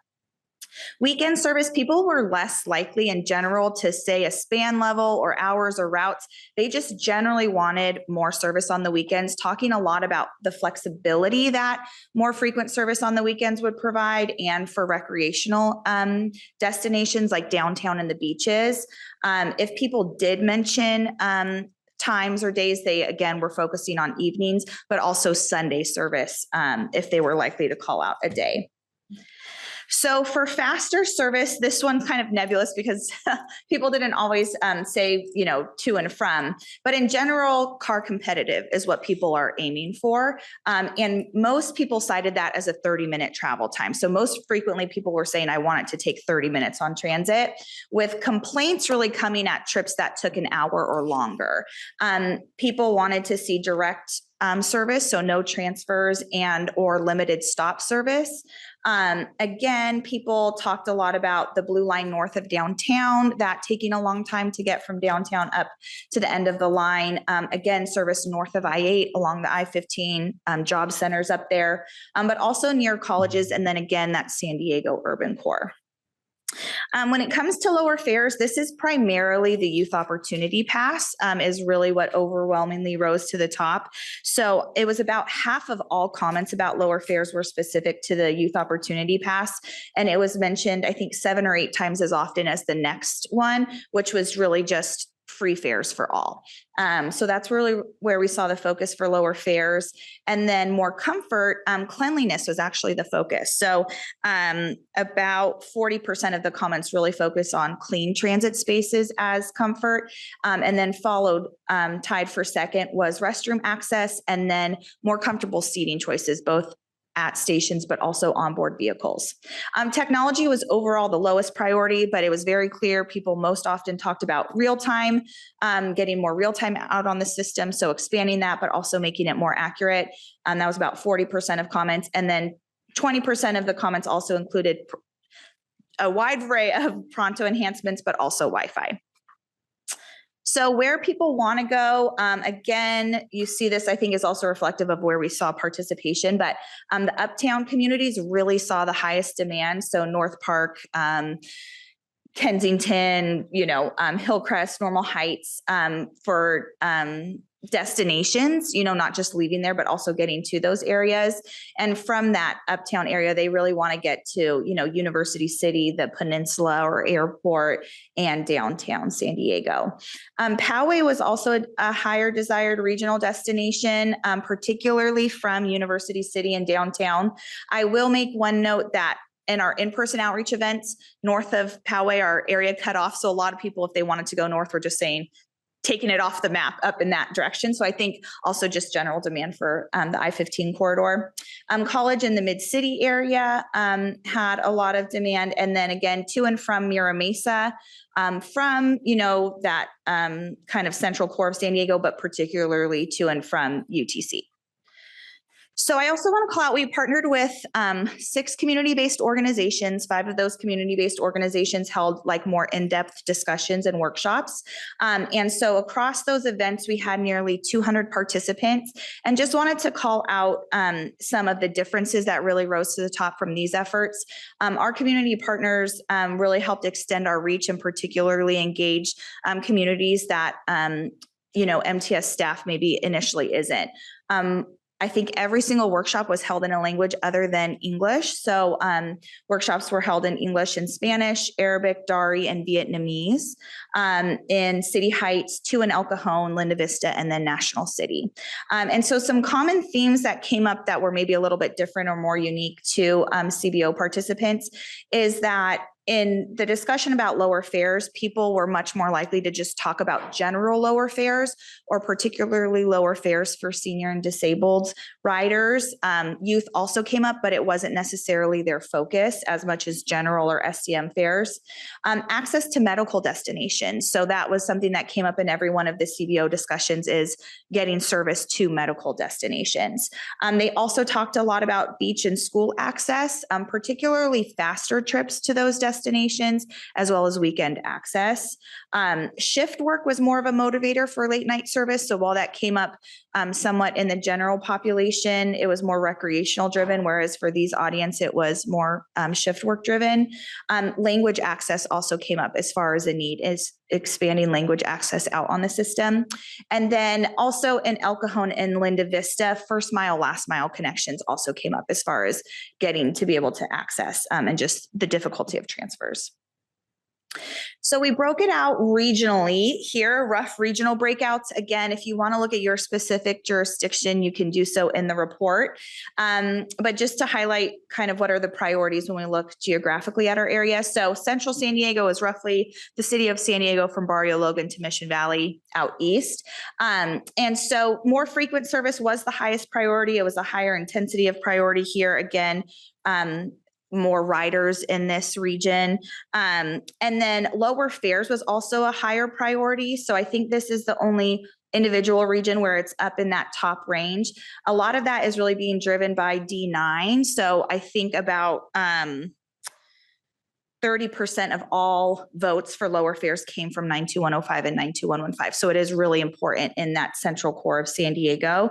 And then faster service was kind of a mix of comments where people wanted to go. I think D3 was much more like recreational destinations. D4 was a little bit more driven by employment access north of the 8. And then D9 was kind of all over getting faster access. So for South Bay, we see here that personal safety was the highest priority for riders in South Bay. This was really driven. We had a lot of participation at transit centers in South Bay. And so personal safety across those transit centers was the overall #1 priority. And then it was also the priority. We had 2 larger community events that were family focused. And so that is, I think, contributing a lot to that personal safety. And so when we talk about faster commutes and frequency, really people are focused on employment areas. So the city of Chula Vista was really focused on faster service to employment areas. National City talked about faster and frequent service during commute. And then San Ysidro, Otay Mesa also talked about, faster frequent service really on bus routes. So for East County, again, similarly, personal safety was the priority. Again, transit centers, in-person events we did in Santee and El Cajon there. Really, when people talk about more frequent service or hours of service, the trolley came up most frequently in these communities. But El Cajon really was, when they talked about more service, it was just generally all over. We need more frequency. We need more coverage for riders in East County. And then again, the trolley came up a lot of more fast and frequent service. And then the North service area, so this actually had the highest intensity of any area by more frequent service. This is really driven by a lot of riders in that UCSD, UTC area. It also put in a lot of emphasis on hours of service. I'm really focused on late night. So more trolley service on that blue line in that area and more hours late at night was really the high priority, but also faster service for those areas and also Poway. So people talked a lot about in this area about more express routes, more rapid routes, and just making connections faster. So to wrap up here, we also did want to just briefly touch on, there was voter opinion polling as part of our outreach efforts, kind of coinciding with the community engagement. And so we also see the voter opinion polling mirroring what we're hearing from the community with some higher intensity. So in general, the #1 reason people said that they would support transit and any type of additional funding measure was really to expand transit to areas that it's not currently served. Mostly people are really excited about the trolley when they talk about new service. People want trolleys everywhere. And in the voter opinion polling, the trolley actually had 10% higher brand awareness and perception than even MTS. Both are positive, but the trolley is even above and beyond. So you name it, people want a trolley there. Uptown, I-15, Sereno Valley, everywhere. The airport in particular comes up a lot, and that was, I think, overall the second most popular project for people in voter opinion polling. Bus rapid transit also came up again. One of the key drivers that people would support or messages that was most effective and why transit should be invested in was really using transit to connect people, particularly lower income residents, to jobs and to economic opportunities. So that was motivating for people. And then again, what we see is increasing security. So overall, when you looked at the #1, how important is a bunch of messaging to you for voter opinion, increasing security for people while waiting and riding transit was the single most highest extreme or very important to people. And it was also the message that we saw the most increase in as far as from the last time we did polling, we saw the biggest jump of people saying, hey, this is even more important now, which was reflected in our community engagement. So that ties into our next steps. So ultimately, we know it's a big file to get through. So if you have any questions or comments on the draft report, feel free to send them over to our staff. We'll be finalizing that and posting that on the website by the end of the month to report out to everyone that provided us feedback to say, here's what we heard, and here's the results. And then we'll be going back out in the spring for a variety of different community engagement. So the next phase of community engagement, as we see it, is really looking at potential expenditure plan projects, so that if we do end up putting something on a ballot in the future, what types of projects do people want to see? Once the COA service plan is completed, or draft plans by the planning and TMD team, we'll be going back out to get comments on that from people who participated to say, hey, is this a reflection of where you want to see service invested in? We'll be doing a second voter opinion poll. And then our current CBO contracts expire in the spring. So we'll be executing new CBO contracts in the spring, summertime frame as well. So with that, we will pause briefly if there's any questions or comments about community engagement.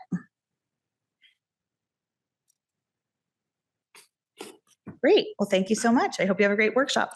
Okay. All right. Thanks, Stacie. A lot of great information there. We're now going to turn it over to Russ and TMD and reopening the workshop and the discussion about transit priorities and such. Good morning. Thank you. We're moving on to the second of the workshop goals, sharing design practices that you're going to see in action when you start to review the actual scenarios. We've got approximately 6 kind of different things we want to share this morning before moving into the choice exercises.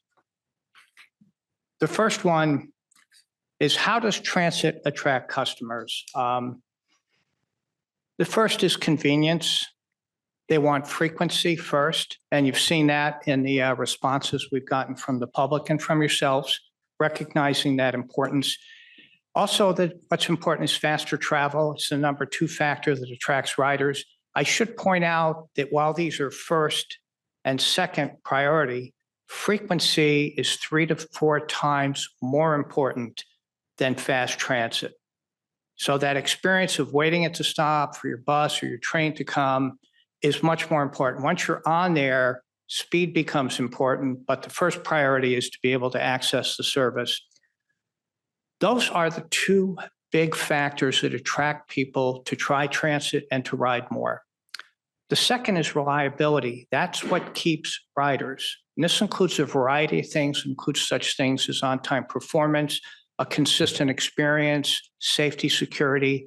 They all fall into being able to deliver the promise every day, every trip. So if you do one and you don't do 2, you get a lot of people trying it, but they don't stay. So you need to do both.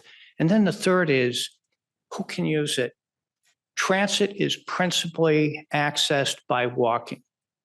Sometimes the walking is walking between one transit vehicle and another when you're transferring, but at the beginning of your trip and the end of your trip, it's very important. As you may recall last month, when we talked about transit propensity, we said MTS is doing a good job of being in the areas. Well, as we move through the design principles, it's going to be important to make sure you're actually within easy walking distances of people. Next. So why does frequency matter? There's a variety of things. For transit users, it's very vivid. For people that don't use transit, we use the analogy of, think of your parking garage or your personal garage door. It only goes up once an hour, every 45 minutes, every 10 minutes. How would you live your life if you couldn't be mobile when you wanted to? So if we start at the right end, 60-minute service, this is very much Lifeline. It limits your ability to be mobile. 45 minutes is just a mess. It doesn't line up very well with work shifts or going to school or anything. It's just, that's a challenge. 30 minutes, it starts to become useful. Many things we do, like medical appointments or going to school or going to work on a 30-minute cycle. But there's a lot of other things that don't, like shopping, recreation, spontaneous travel.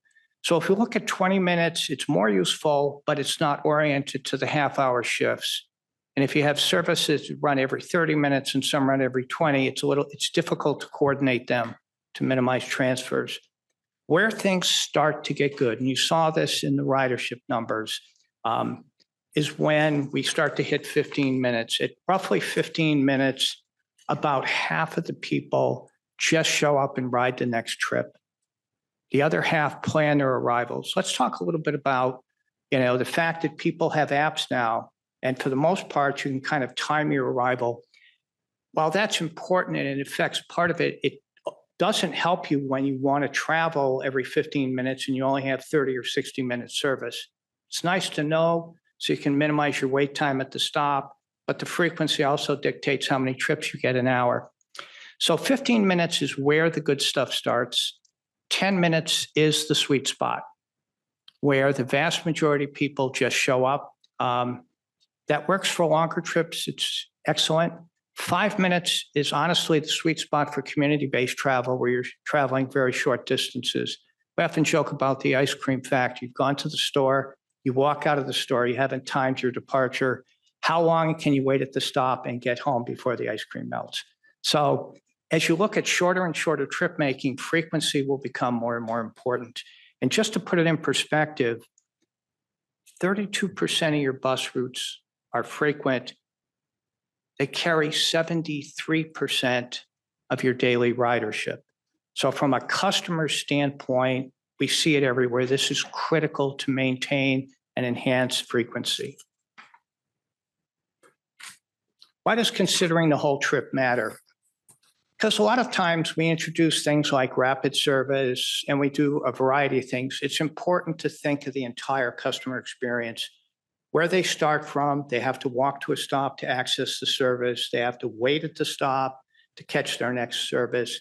Then they ride their trip and then they walk to their destination. Or in some cases, they're going to walk to their transfer point and then kind of rinse and repeat this process. So if we look at this, we've taken just an example of the system. We've compared Route 1 and Route 215 on El Cajon Boulevard between the points El Cajon Boulevard and College and University Avenue and Park Boulevard, where the routes overlap each other, just to do a comparison of what's the customer experience like. So for the local rider, you have about a 2-minute walk because you have stops that are just 0.16 of a mile. This is roughly, say, 2 to 3 football fields apart each stop. So they're very close together. So you have a very short walk there. You're going to walk, you're going to wait about, on average, 8 minutes. It runs every 15 minutes. So if you just randomly go out, your average wait is going to be about 7 to 8 minutes. The ride is 31 minutes because it's not getting priority on El Cajon Boulevard. And then you're going to have a walk towards the end because your stop is most likely closer to your destination. So you're going to have a short walk there. So your total trip is going to be 43 minutes. Look at the rapid service. They are over half a mile apart, 0.6 miles apart. So you've got a much longer walk to those. So you've got about a 6-minute walk. And again, we're assuming, even though they're 0.6 miles apart, you're walking to the closest one.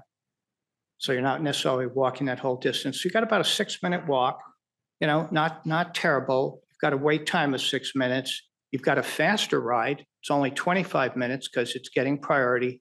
And then you've got a 6-minute walk at the end. You end up at roughly the same 43 minutes of travel on average. So one of the things that a number of systems have been proposing is a hybrid, where you kind of take the best of the rapid and the best of the local, and you kind of create a hybrid super local, where you don't stop quite as often as local every quarter mile, which, by the way, is your best practice. That's kind of the sweet spot in terms of stop spacing. You do that and you do all the priorities. So all of the service, all of the customers on the corridor will get all of the priority. In this case, you end up with a 3-minute walk, a little longer than local, significantly less walking distance on average from the rapid. You've got a wait time of just 3 minutes because if you take the resources you're spending on the local and on the rapid and you combine them, you end up with 6-minute service instead of 12 on the rapid and 15 on the local. So you've literally gotten well into that frequency sweet spot using your same resources. This doesn't cost anymore. Because you've got a few more stops, it's not quite as fast as the rapid. It takes about 3 minutes longer, and you've got a shorter trip at the end. Your net trip experience is 37 minutes. So these are things, this is something we want to look at, because as you may recall, particularly in the core, there was a lot of desire to see faster travel combined with frequency.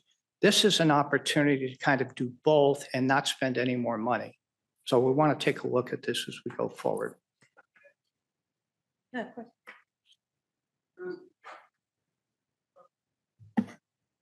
So given that for the local and the rapid, there isn't there's no difference in the time that the rider is taking from point A to point B, how are the unique things that we do for the rapid bus? I assume those are more expensive, dedicated lanes, different stops, different things.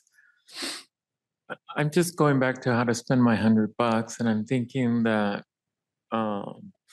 if there is no qualitative difference in the time or quantitative difference in the time of the trip, does this bear out in all circumstances, or is this just the example that you're sharing with us? Because I'm trying to get to, again, whether rapid, I see that hybrid, you made the point that you could do a hybrid and cut 5 minutes from the trip, but I'm just going back to the basic local and rapid and this assumption that we make on rapid that you're really getting there faster, but it doesn't look like that's the case. And it's probably more expensive to do rapid lines. So I'm just trying to see how I'm going to spend my $100 in your workshop.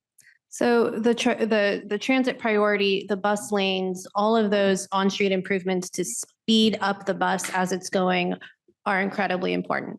That's what's going to help improve the speed of the overall trip. And you see the difference in the 25 minutes versus the 31 minutes in the actual travel time. But the point we wanted to raise is that you want to make sure when you're looking at saving the travel time, you're not just looking at the time on the bus, but we're considering the entire trip. The whole trip, So yeah. we're considering all the pieces and looking at how many people are actually getting that full 6 minutes of benefit. Because in order to get that travel time savings, if you have to be traveling 5 miles, how many riders are actually traveling end to end versus trying to get on and off at interim points? Well, but I think important to note is the difference in bus stop spacing. Yes. Because now this is kind of an average, the 6 minute walk, whereas on a local, you have a shorter walk because there's many, many more stops that you can go to catch it. But because of that, it slows that route down significantly along the route. And so that's where rapid is important, but you also are now walking a half mile instead of having a bus stop right on your corner. So the point I was trying to get to is if this bears out, I mean, I'm familiar with this route because I've taken it. If this bears out, is it just that the transit rider believes they're going faster or that they're going on a faster space? Because the whole point that you're making with this slide is that the whole trip should matter. But then I assume that there are implications that it costs more to run a rapid just by the infrastructure you have to put in than it does the regular route, the regular local, given that you use the same amenities for every other route that may be using the same street. I think what they're trying to say is that if we take the good things about the local and the good things about the rapid, the recommendation would be to go with the hybrid because that would allow you. Now, when you talk about expense associated with the amenities for the rapid, those are really to try to make it a more desirable, a better waiting environment. Hopefully you get priority lanes like the I-15 BRT is a perfect example of something that is actually competitive, not the BRT, but the Rapid Express is competitive with the car for a lot of people because we have a Escondido Transit Center, you get right on the managed lanes, you come shooting down into downtown. And, unfortunately what happens is you get stuck on the downtown streets and now you're looking like a local at that point. But if we could get priority on those city streets, then the rapids can become even better. So you're beginning to tease out what trade-offs are being made, and so all your questions are perfect for this kind of exercise of where do we find that spot? I would say too that I think that what's missing here is that the rapid, it's just it travels much more distance, I feel like, than the local. So maybe that's the part that's not being factored in. I don't know if that. This seems like it's the same 5-mile trip. And so that's why the comparison is good. So the interesting thing here is back to our exercise, right? We're trying to figure out how to spend $100. And I see that a hybrid model may be more ideal given that it cuts out 5 minutes in this scenario. So, but yeah, so I'm just trying to make sense. So when I vote again, I will have that information as debate, which is the point, I guess, that I was trying to get to. If I could add in real quick. So this really could be considered rapid or limited stop, as Sharon mentioned. So it's really faster service with limited stops. To Councilmember Bush's point, there are rapid services that go much farther beyond our regular network. This particular example was two points, point to point. But one thing I want to emphasize is any of the improvements that could be made to improve rapid services like bus only lanes, transit priority, that type of thing, that could also be used to benefit local service. So some of the investments that are for rapid to improve speeds can also help local service. And there's a difference between that and just limited stop for the most part. Thank you. The next one is, why do the market typologies matter?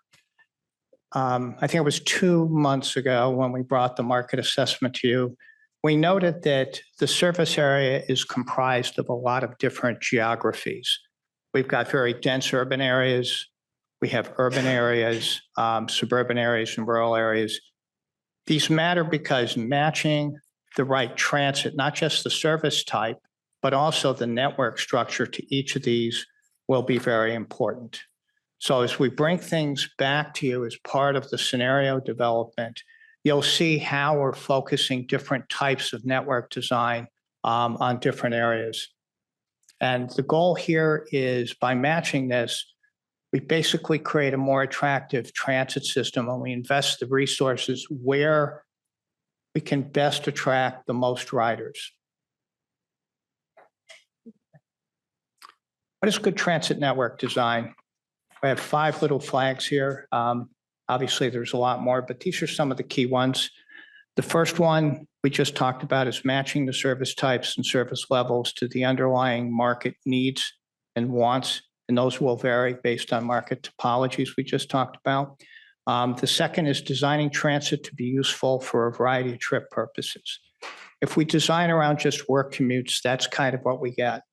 As we learned in the market assessment findings and what we're learning from the public engagement feedback is that it's important to design around a variety of trip making, not just different trip types, but different trip distances and different services that are needed all day, all week. Focusing on trips with the greatest number of people making them. Again, this was part of the analysis in the market assessment, is where are the most people traveling? Giving each route a clearly defined role within the network. This isn't a route design exercise. This is a network design exercise. And the key here is that in creating the routes and the other services, we end up with an integrated network that'll work together for the customer and people traveling.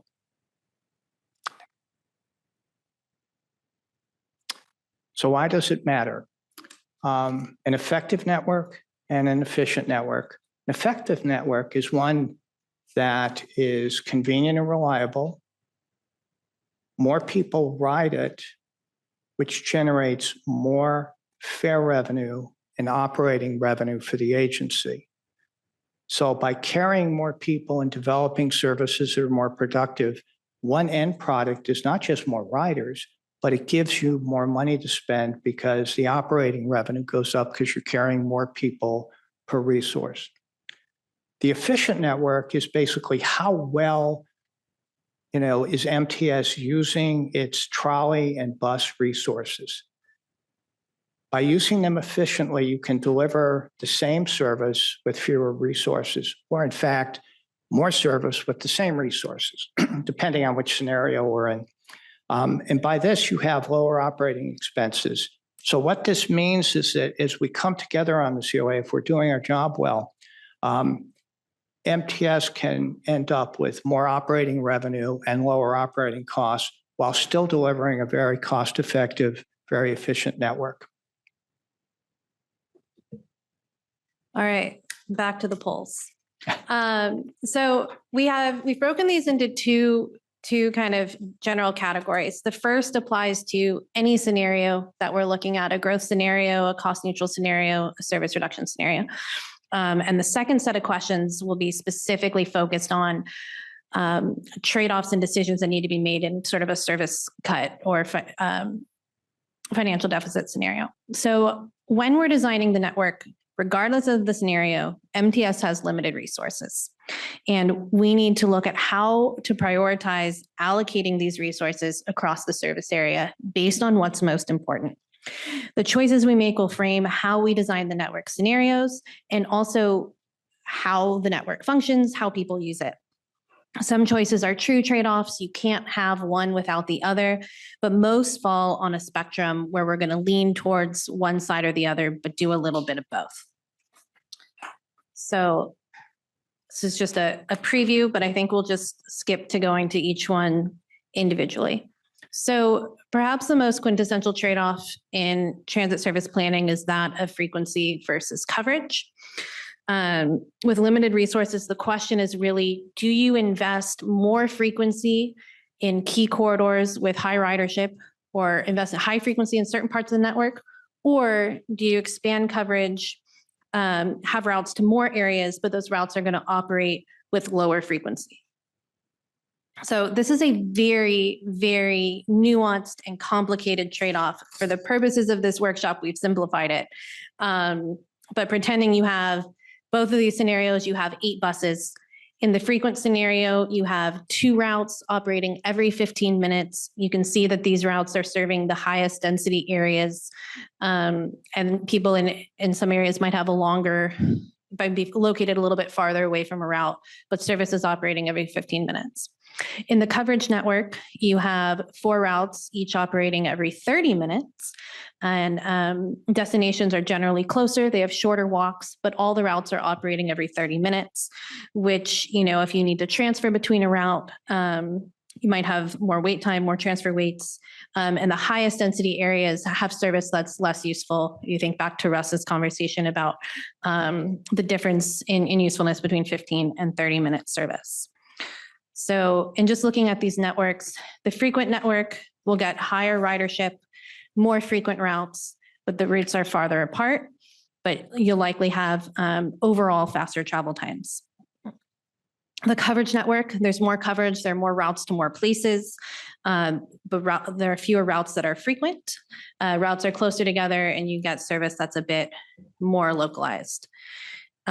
Just as a couple reminders, you will see many repeat slides from earlier meetings, but in looking at productivity, the number of passengers carried per revenue hour, you see the darker red lines, those are the frequent routes, and you can see that those are generally more productive. So they're carrying more people on an hourly basis. So it just kind of substantiates the claim that the frequent networks have higher ridership. And I think as Russ mentioned, the frequent bus routes carry 73% of daily bus boardings. And similar with subsidy per passenger, the more frequent routes towards the left-hand side there also have lower subsidy per passenger boarding. Okay, so, question, yes. Yes. Have you guys sent out the survey or any information to the drivers, because any of the bus drivers? Because when I look at this and that question between more frequency versus expanded coverage, and the packet you all gave us. So, for example, Route 83. I just opened it up and just throwing numbers out there when we're looking at productivity, subsidy per passenger, all of that. Like, so Route 83, Old Town versus downtown. I'm looking at that, and it doesn't look very. Like it ranks really low. Seems to, when I look at the map, it seems to kind of double cover like an area. Doesn't seem to be adding much value, but there's a lot of nuances I don't understand. Like, so even when we're having the conversation of, kind of the denser areas versus some of the less denser areas like Poway or El Cajon, where there's maybe not as much, there's not as much frequency, not as much ridership, but it's that expansion, the geographic coverage, which is important. So I feel like that part is kind of missing. So what are we doing to engage the bus drivers and our employees on those specific routes so that we can get some just additional input on that? I don't know what they're seeing, because I feel like there's a gap, at least in my understanding of when and why people are using transit, and rather than focusing on just expanded coverage and just having these broad hours. So maybe in El Cajon, for example, maybe riders use it for a particular job center, or maybe they use it for a Padre game in particular. That's the part that I think I'm kind of missing. Yeah, I'll say in terms So have we reached out to the bus drivers? That's the question. Yeah, we have not reached out to the bus drivers themselves specifically yet, but we will as we develop the service plans. We work very closely with operations in general on all this stuff, and planning and operations have a very tight relationship, and we're talking all the time about different issues that are affecting different routes. And in terms of these statistics, what we're looking at here is just one small piece of the overall picture. So these are the stats by route, but then we also have very detailed information about by stop, by segment level, time of day, day of week, all that kind of stuff. So we will be reaching out to the operators specifically as we develop the route networks. Great.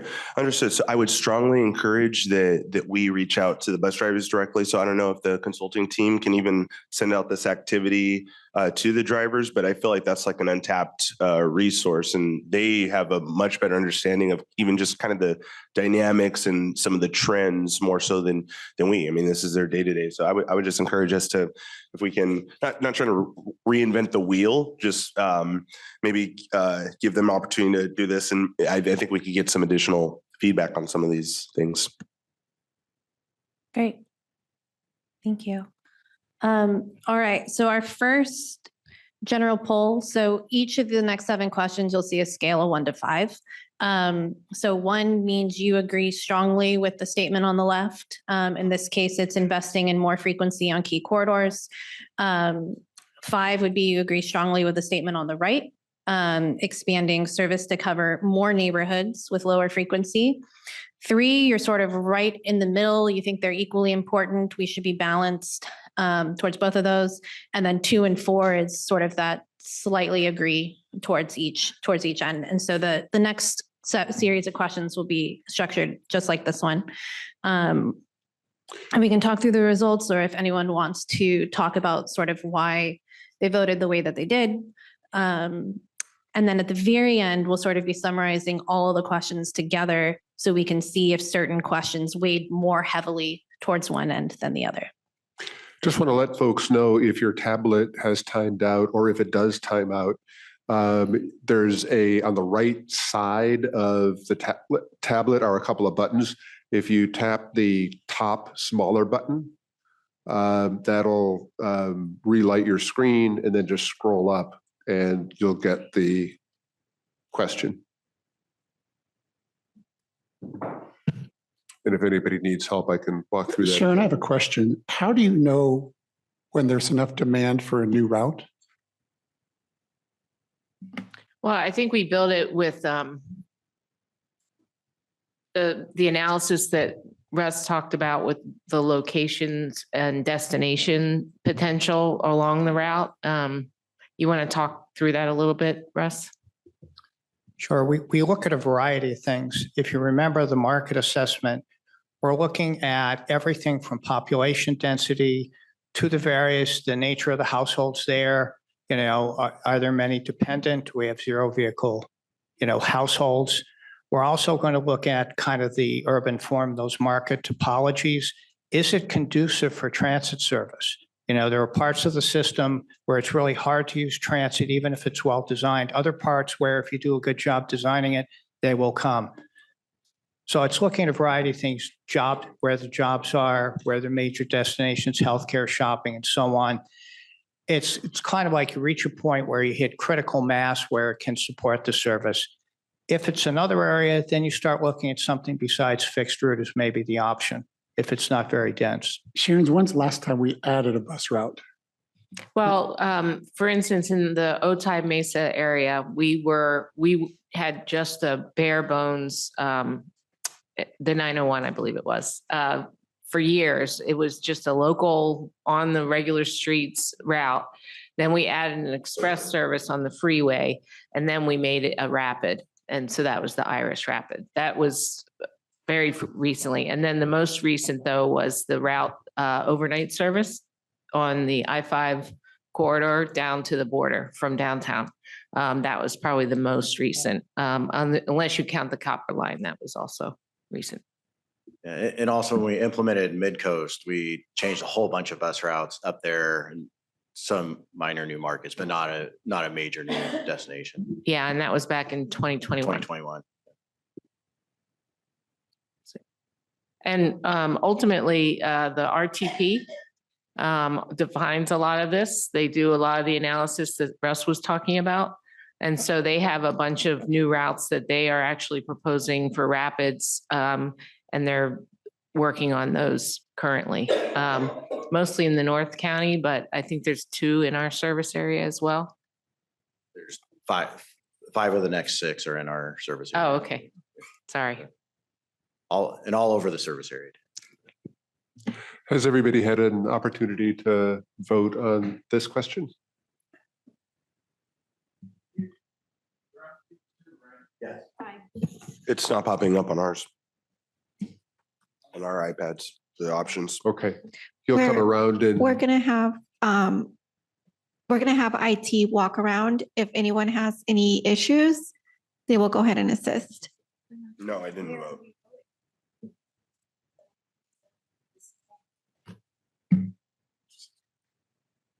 So I voted, and this is the slide I made.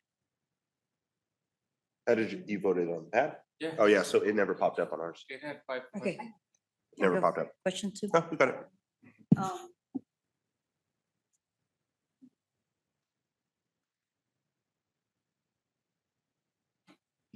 Do we have anyone else that's having issues voting? It looks like all responses are in.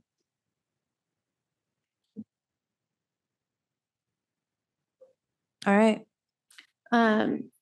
So it looks like all responses are in, weighed very heavily towards investing in more frequency. All right. On to the next one. So we talked about where to invest service. The next question is when. So we've talked a lot about the difference between all day, all week travel, having service throughout the middays, the evenings, the weekends versus that peak commute time when we see the heaviest traffic congestion when people are traveling.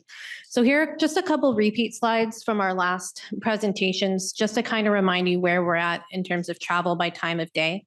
So this is looking at general population travel, not just transit, comparing weekdays and weekends. So the lighter red bars, those are weekday trips. You see those spike around 7, 8 a.m. The mornings, again at 2 through 4 p.m. in the afternoons.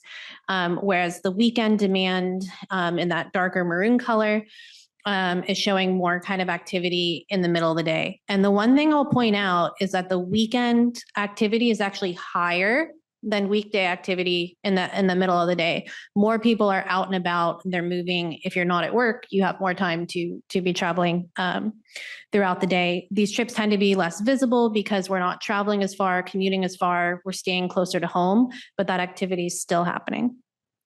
The other thing to look at, so here we're looking at transit trips, so people riding transit in the red, that back to the car travel in the gray, and then when MTS service is operated in that maroon line going across.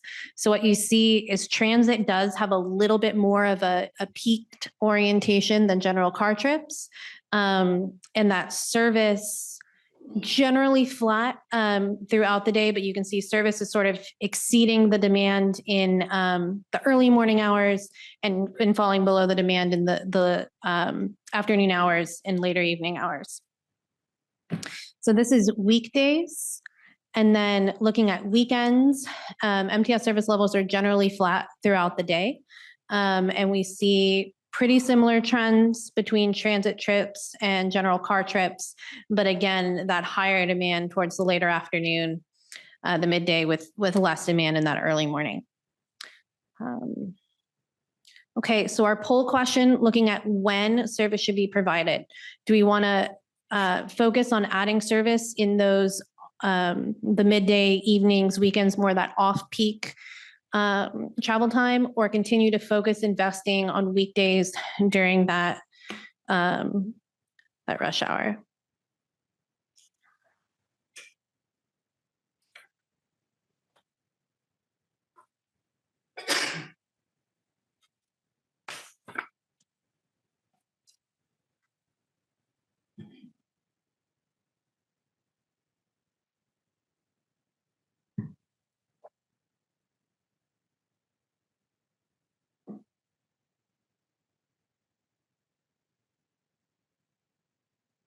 All right. Oh, we got an 11th. All right. My math is off. All right. All results are in. This one a little bit more in the middle. Definitely got both sides of the spectrum here. Okay. Well, but I wouldn't Yeah. say that though, because if you look at the percentages, Yeah. I mean, the lines look very different, but ultimately it's 18% skewed towards weekends, and then the 91% is skewed more towards a balance that like we have today, or enhance the peak service. Just for the board, if you're looking at your main screen with the results here, if you've got the small screen on your tab, if you double tap it, it goes into a full screen mode. If you want to see better, if you double tap it again, that diagram, it'll go to small screen. So just FYI, if you want. And for the record, I offered him an IT job already. Did you want me to read the results out loud or? Yes, if you would please, Okay. to Director Barreto's point, yes. So we had 9% voting for 1 to strongly agreeing with adding service during evenings on weekends, 9% voting for 2, 36% 3, which is balanced, 27% had a 4, and then 18% with a 5, which is focusing on the commute weekday daily rush hours. Could I ask a question? Yes. For the balance, 36%, that is not what we currently have, because based on the graphs we showed before, we were more skewed towards weekdays. So balance actually is a little bit changed from skewing on weekdays versus weekends. Is that correct? Yeah. Okay, thank you. That's fair. Yeah. Okay, so we covered where, when, and then this is the how. So looking at what types of services are being offered.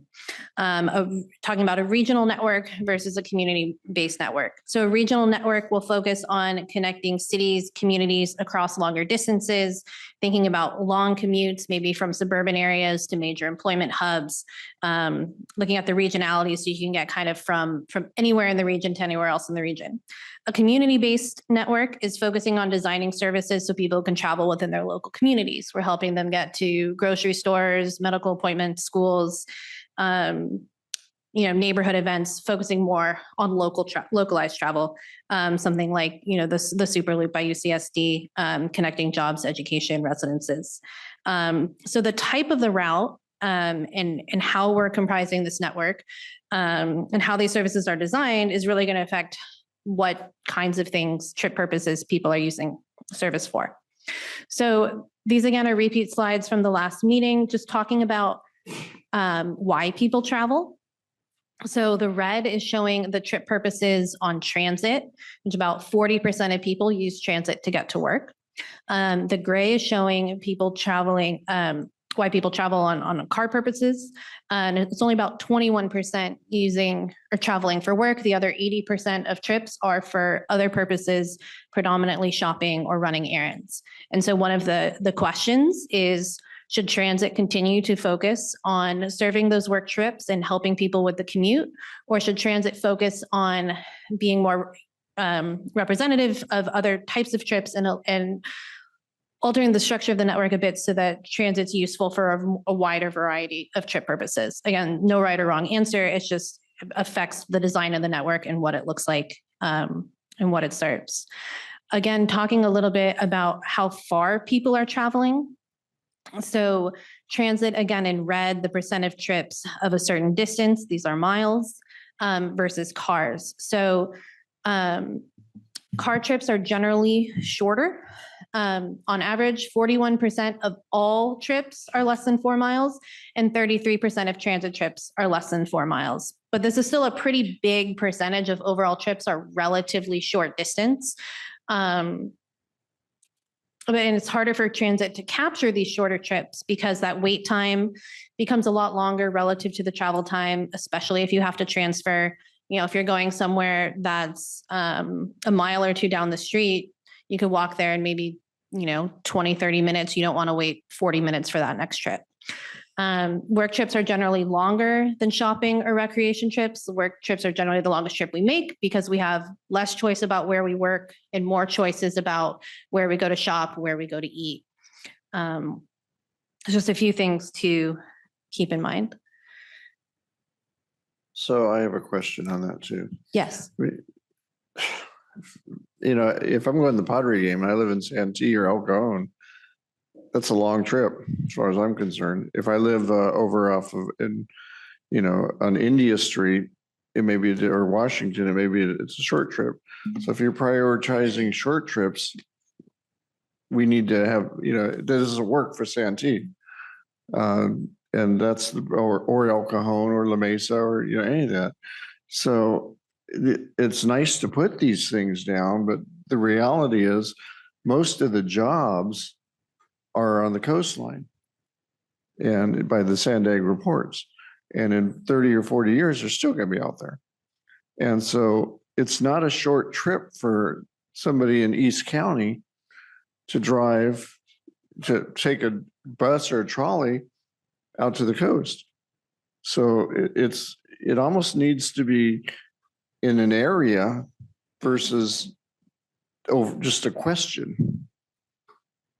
Yeah, it is very hard to generalize for the whole system, right? I mean, that's, as we're going through the recommendations, we're looking at each community individually, what their needs are, what they stated their priorities were through the outreach events, and tailoring the services to what the communities, right, have asked for. But I think what you're speaking to is definitely that more regional focus, making sure we're providing those longer distance connections and prioritizing those to facilitate.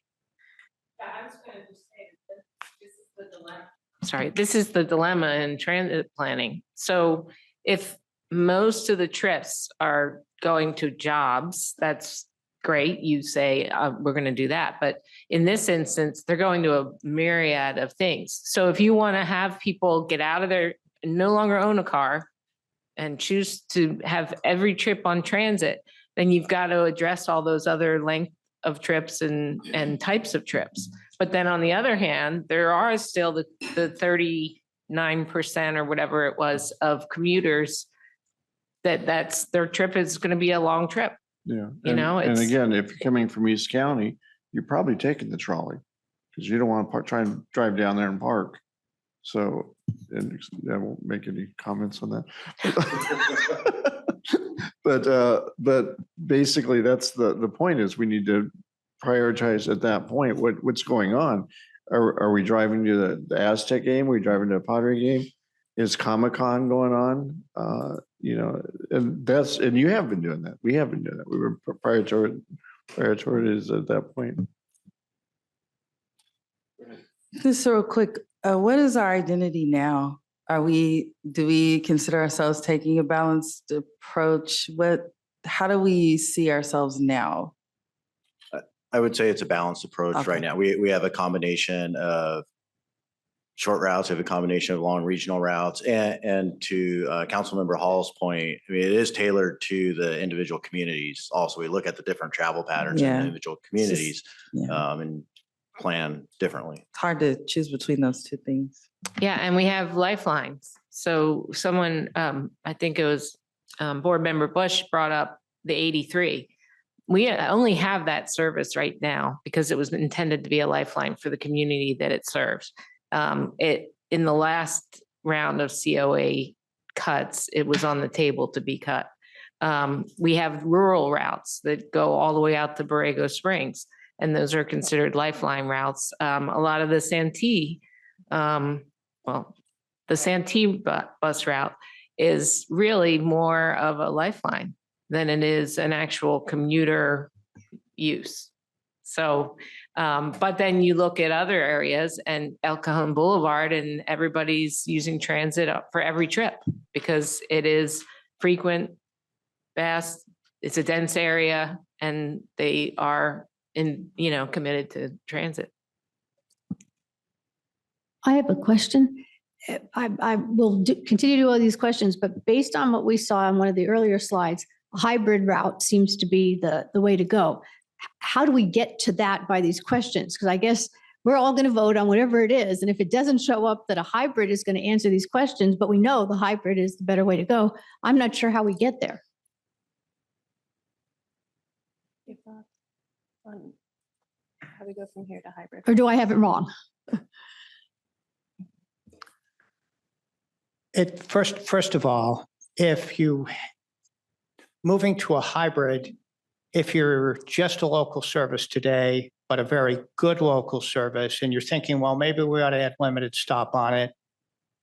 First choice would be to look at whether we can energize the local with some priority treatments. I would point out that a lot of times priority treatments save enough time that it requires less bus resources.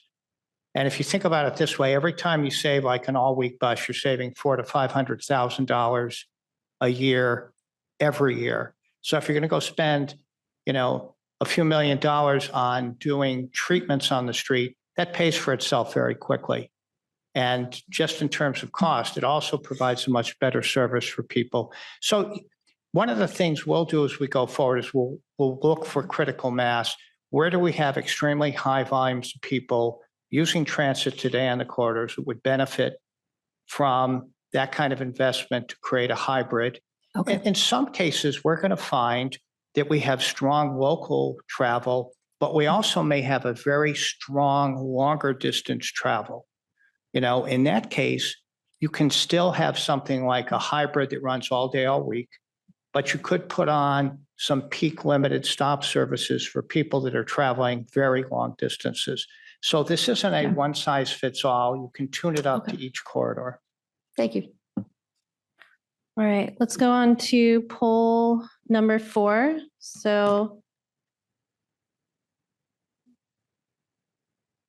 a couple results already in.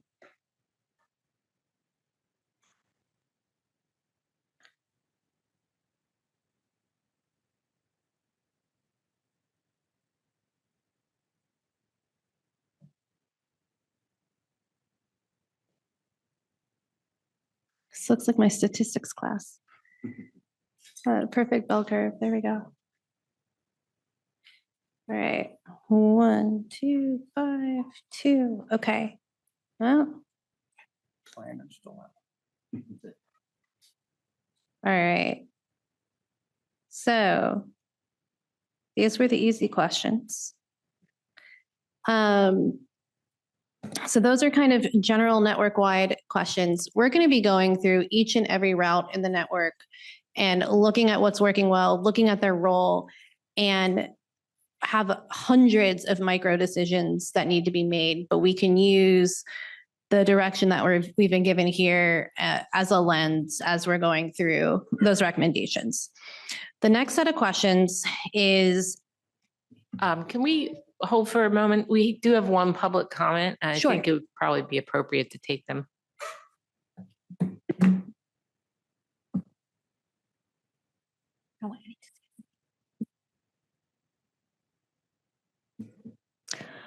Marcos, if you can please unmute yourself.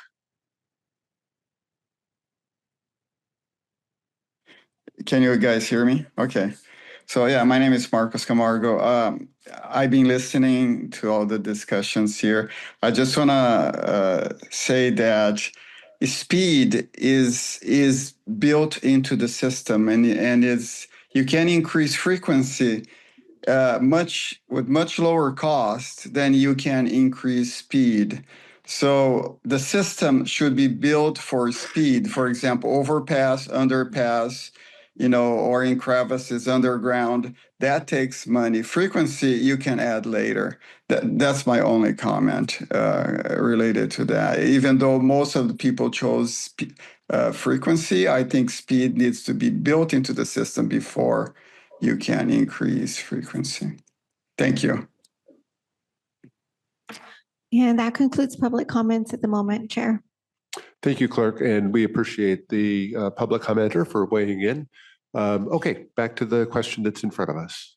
all right, so the next series of questions is going to look at strategies for reducing operating costs. This is obviously a much more difficult conversation to have. And again, no right answers, but just sort of looking at, as we're considering the different scenarios, how are we approaching this design? Okay. When facing service cuts, which of the following is more important?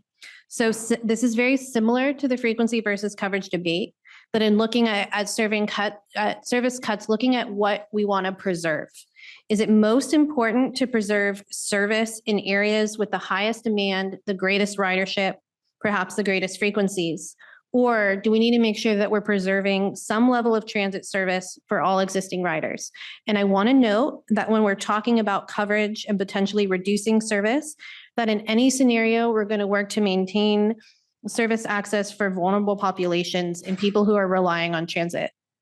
When we're talking about coverage, we're talking about service in areas where transit isn't used as well, or there's less demand for service. So I wanted to make that clarification.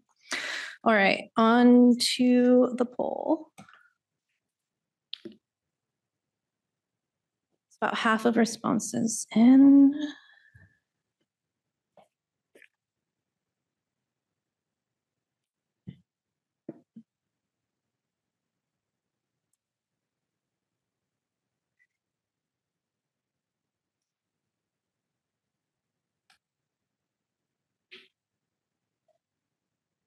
Is there maybe one more? Okay.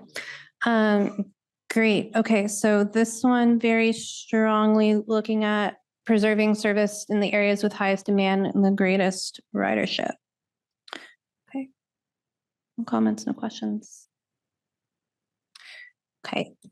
Here's another one talking about one-seat rides versus multi-seat rides. Stacie brought up in the review of the public comments that there was, requests for more direct service, no transfers.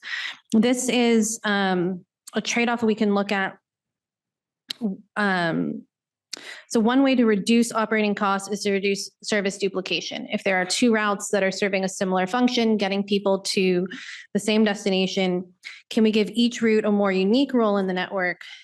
Maybe introduce some more transfers, but we're not cutting coverage. You can still complete the same trips, but you might have an additional transfer rather than cutting entire routes. You're more cutting that or reducing a direct connection, but you can still reach the same destinations is what we're discussing here. So a system that runs direct service between key points has a benefit of providing direct service for riders, fewer transfers, faster travel times, but can be more expensive because you often are duplicating service types. A system that leverages transfer opportunities into high capacity corridors will leverage routes that are already running. So we're not incurring additional costs, but we're adding potentially more transfers, which can add a transfer penalty and additional travel time. So there's a real trade-off to consider here.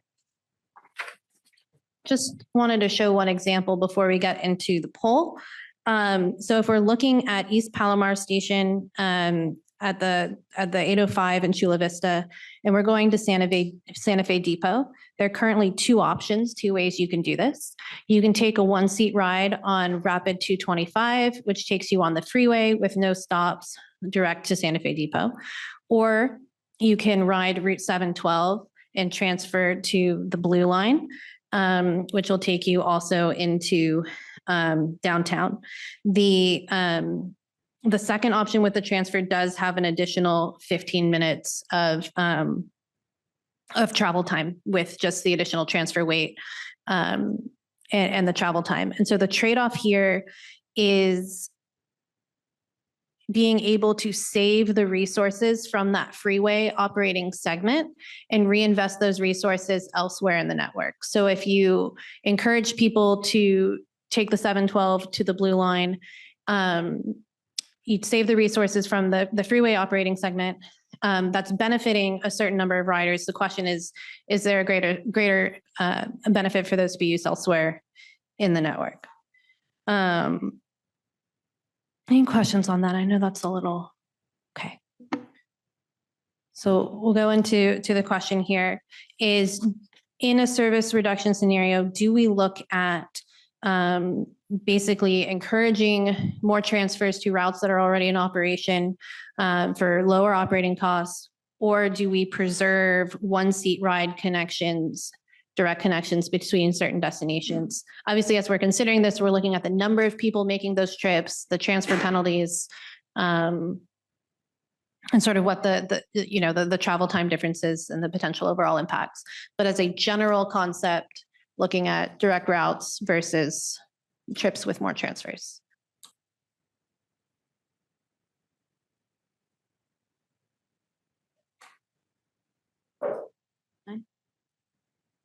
Okay. Everybody's in. Okay. I have a question. Question, yes. Yes. If you don't mind, could you go back to the previous screen? I want to make sure I understand this slide. Do we know if there is a demand for going up the freeway route? Is there a higher demand or a potential for a higher demand? Because I know that right now the Blue Line is the highest occupied route, period. They're at the top. Yeah. However, I am concerned about business that we are not getting because we are not more focused on the center of San Diego. And all of the businesses, especially when you get into like Kearny Mesa, Claremont, and on up, that there's a lot of people that have jobs there. And the route, they're forced to take a car or just sacrifice the amount of time that it takes to get more north if they're coming from the south or, just south of the I-8, that it's a much longer route. So my question is, do we have any information that would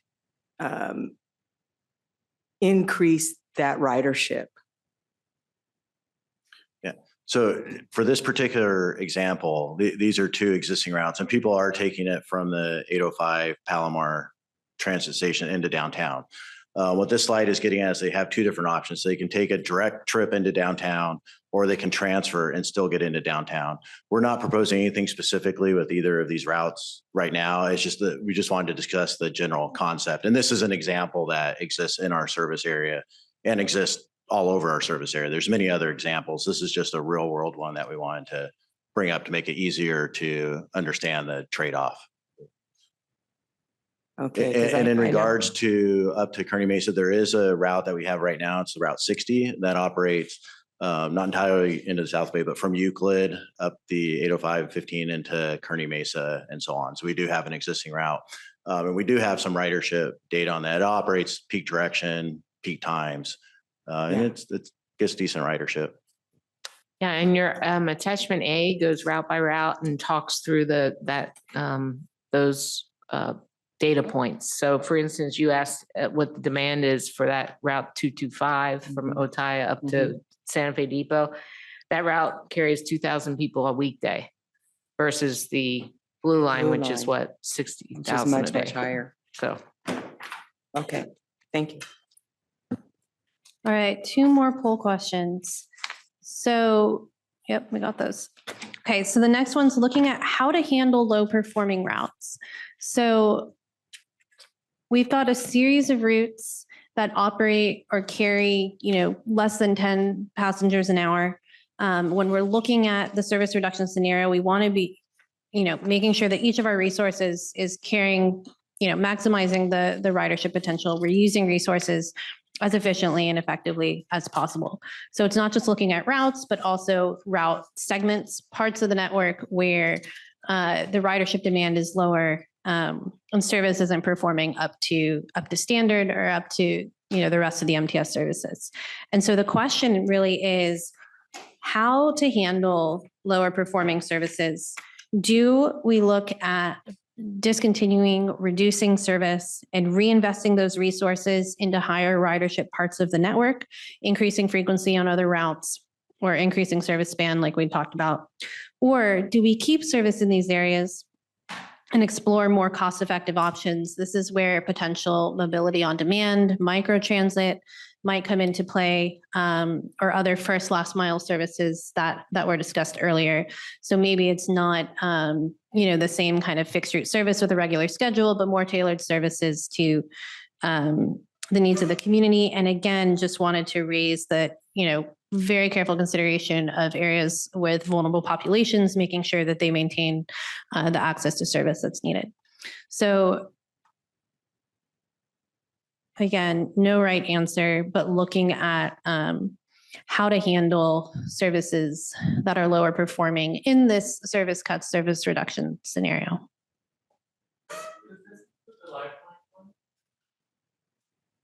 So it could. It could. We have a $140 million annual deficit. It could very well mean many lifeline. And to quite honestly, we have a 70% plus transit dependency in our ridership. So if we're going to be cutting 45%, we're cutting routes for transit dependent people. But to the earlier comment, microtransit is becoming more and more prevalent in cities. I haven't seen anything from El Cajon Communications that says, from MTS, saying pair the two, pair microtransit to get to the transit station. I would love to see that kind of communication. I don't know if we tried it and the city has dropped the ball, or. This is part of the conversation as we look at network proposals. We're going to look at where would it make sense to switch over to a more on-demand service versus a fixed route bus. Good. But it comes at a big cost per passenger. It's basically a taxi service, only with more expensive vehicles and.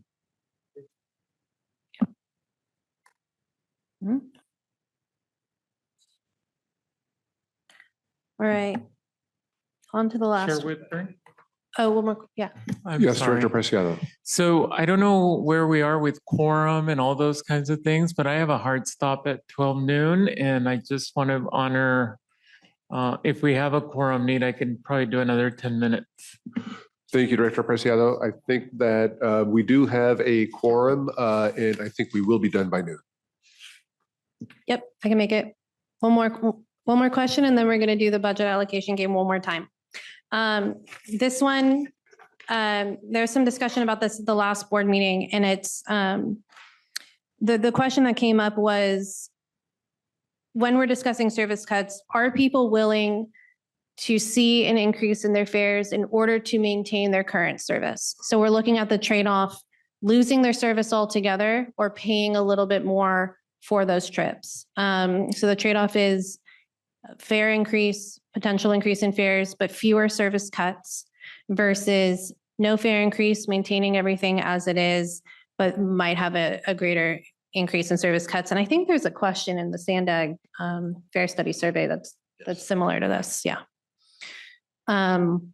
We shared this again, but just showing the subsidy per passenger boardings on some of those more expensive routes, spending, $20+ per passenger on a lot of these, that would be offset by additional fare revenue. So let the votes come in.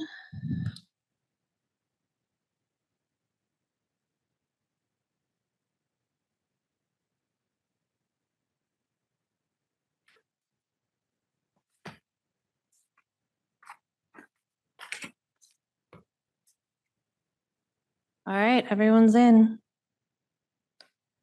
Oh, you're not, sorry. Thought we were at 9, we're at 10.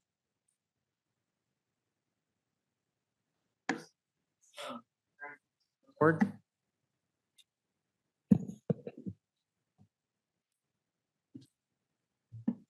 And will you read the percentages into the record? Oh, yes. So the votes for one high, so 70% for one higher fare but fewer service cuts, 20% voted for 2, 0% for 3, which would be balanced, 10% for 4, and then 0% for 5, which is no fare increase but more service cuts.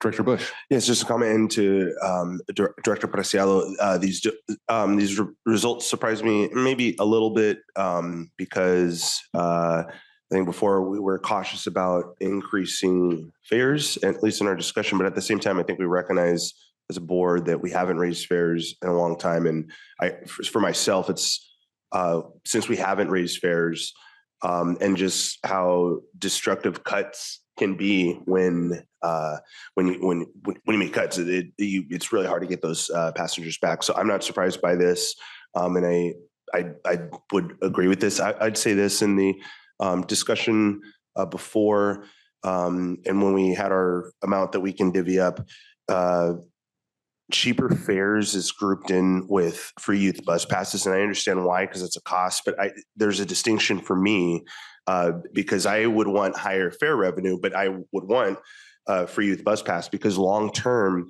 it's influencing behaviors. And so once the youth turns 18 or 21, forgot what that is, then hopefully they're in this habit of riding transit and we can maintain them as riders. And the other thing with the fares is, we can increase the fares, and it's about our enforcement too, to make sure that's being, that complies. So yeah, I'm not surprised by that. But again, my big thing is I really think we should also reach out to our employees and our bus drivers. So not just the technology, but our drivers. Let's utilize our existing workforce, and they're kind of the experts. Thank you, Director Bush. Thank you, Director Preciado. Okay. Okay, so we've given you a lot to think about. Now we can do the Bus Bucks game again. All right, take 2. There it goes.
Okay, I think all results are in, counting 9.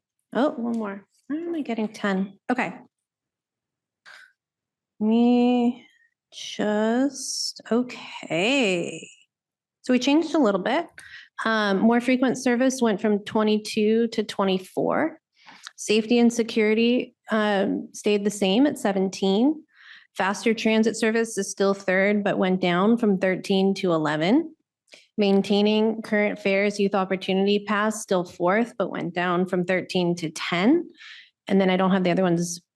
I think they were all 7, went up, longer hours of service, more weekend service, on-demand service, all had an 8. Better bus stops of 5, customer-facing technology upgrades of 4, express bus service is 3, and then routes to need places is 0. I didn't write down what it was before, but I think it was about a 3. So a little bit different, but mostly the order stayed the same. The top 4 stayed the same. And then do we have the overall results? I think we actually have them online. Okay. Yes, just give us a moment to pull those up. So far, technology has been good to us today. Did anyone want to? Okay, I think, yeah, we're.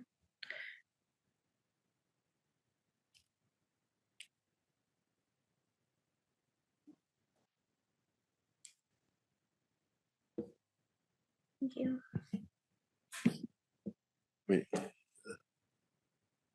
We have printouts coming as well if this doesn't load up. So everyone in the back was furiously trying to calculate the average scores for all these so that we can see how everything looks in comparison. I think while we're waiting, it's nice to note that number 2, safety and security, which was important to riders and to us, are the recent investment by the board over the past couple of years in safety and security, and the results, the improvements, which we saw last week, turned out to be a good decision and one that people appreciate because you can see how important it is. The safety and security are delivering. That's good service. You said you were getting handouts? Yeah, we have printouts of the summary results. So can you, if we can, pass those out, please? And then can you go through next steps on this process? Sure. Yeah. This isn't going to work anymore. So the next steps, I have this. We're going to develop the draft network scenarios based on the community input, the output from today's discussion, and the findings from the existing conditions analysis. We're very close to wrapping up our market and service reports. And so we'll be developing those network scenarios, looking at routes on an individual basis, discussing strengths and opportunities. And then we'll come back to the board to present these plans in 2026. But yeah, we're really moving into that second phase of the COA at this point. Thank you very much for surveying the board on these questions. This is very useful, and thank you for distributing the scores so that we have those for future reference. Certainly want to thank the board for the participation and the good questions, and want to thank the staff and the consulting team for the tremendous amount of work that went into putting this together. I think this ran quite smoothly and gives us some good insights that we'll be able to refer to later. In the remaining moment here, did anybody else have anything that they wanted to add to the conversation? I think we were able to get to everybody's questions. Anything else on this item then before we wrap up our meeting? Well, I will once again say thank you for this. This was, I think, a very useful exercise. That was item 19. We did item 20 earlier. Item 21 is for board member or CEO communications. Any board members have anything that they wanted to speak to that we didn't cover yet? Let's go to the CEO, Ms. Cooney. Yeah, I just wanted to let you know that I'll be joining 72 of my CEO colleagues in Washington, D.C. next week. We're flying in to meet with 90 different offices on Capitol Hill to talk about federal funding for transit and the needs of the local governments. We'll be meeting with about even Democrat and Republican offices. I think it's going to be an exciting time for us. They are in the midst of the surface reauthorization process, which tells them, you know, what they're going to allocate for the next 5 years for federal funding. And we're really going to be expressing how important it is right now to continue the investment in transit, because it really is an economic driver that is important to every part of the United States. So more to tell later. Thank you very much. All right, seeing no further requests to speak, the board's next meeting date is on November 20th at 9 o'clock in the morning. And with that, we are adjourned. Thank you, everybody.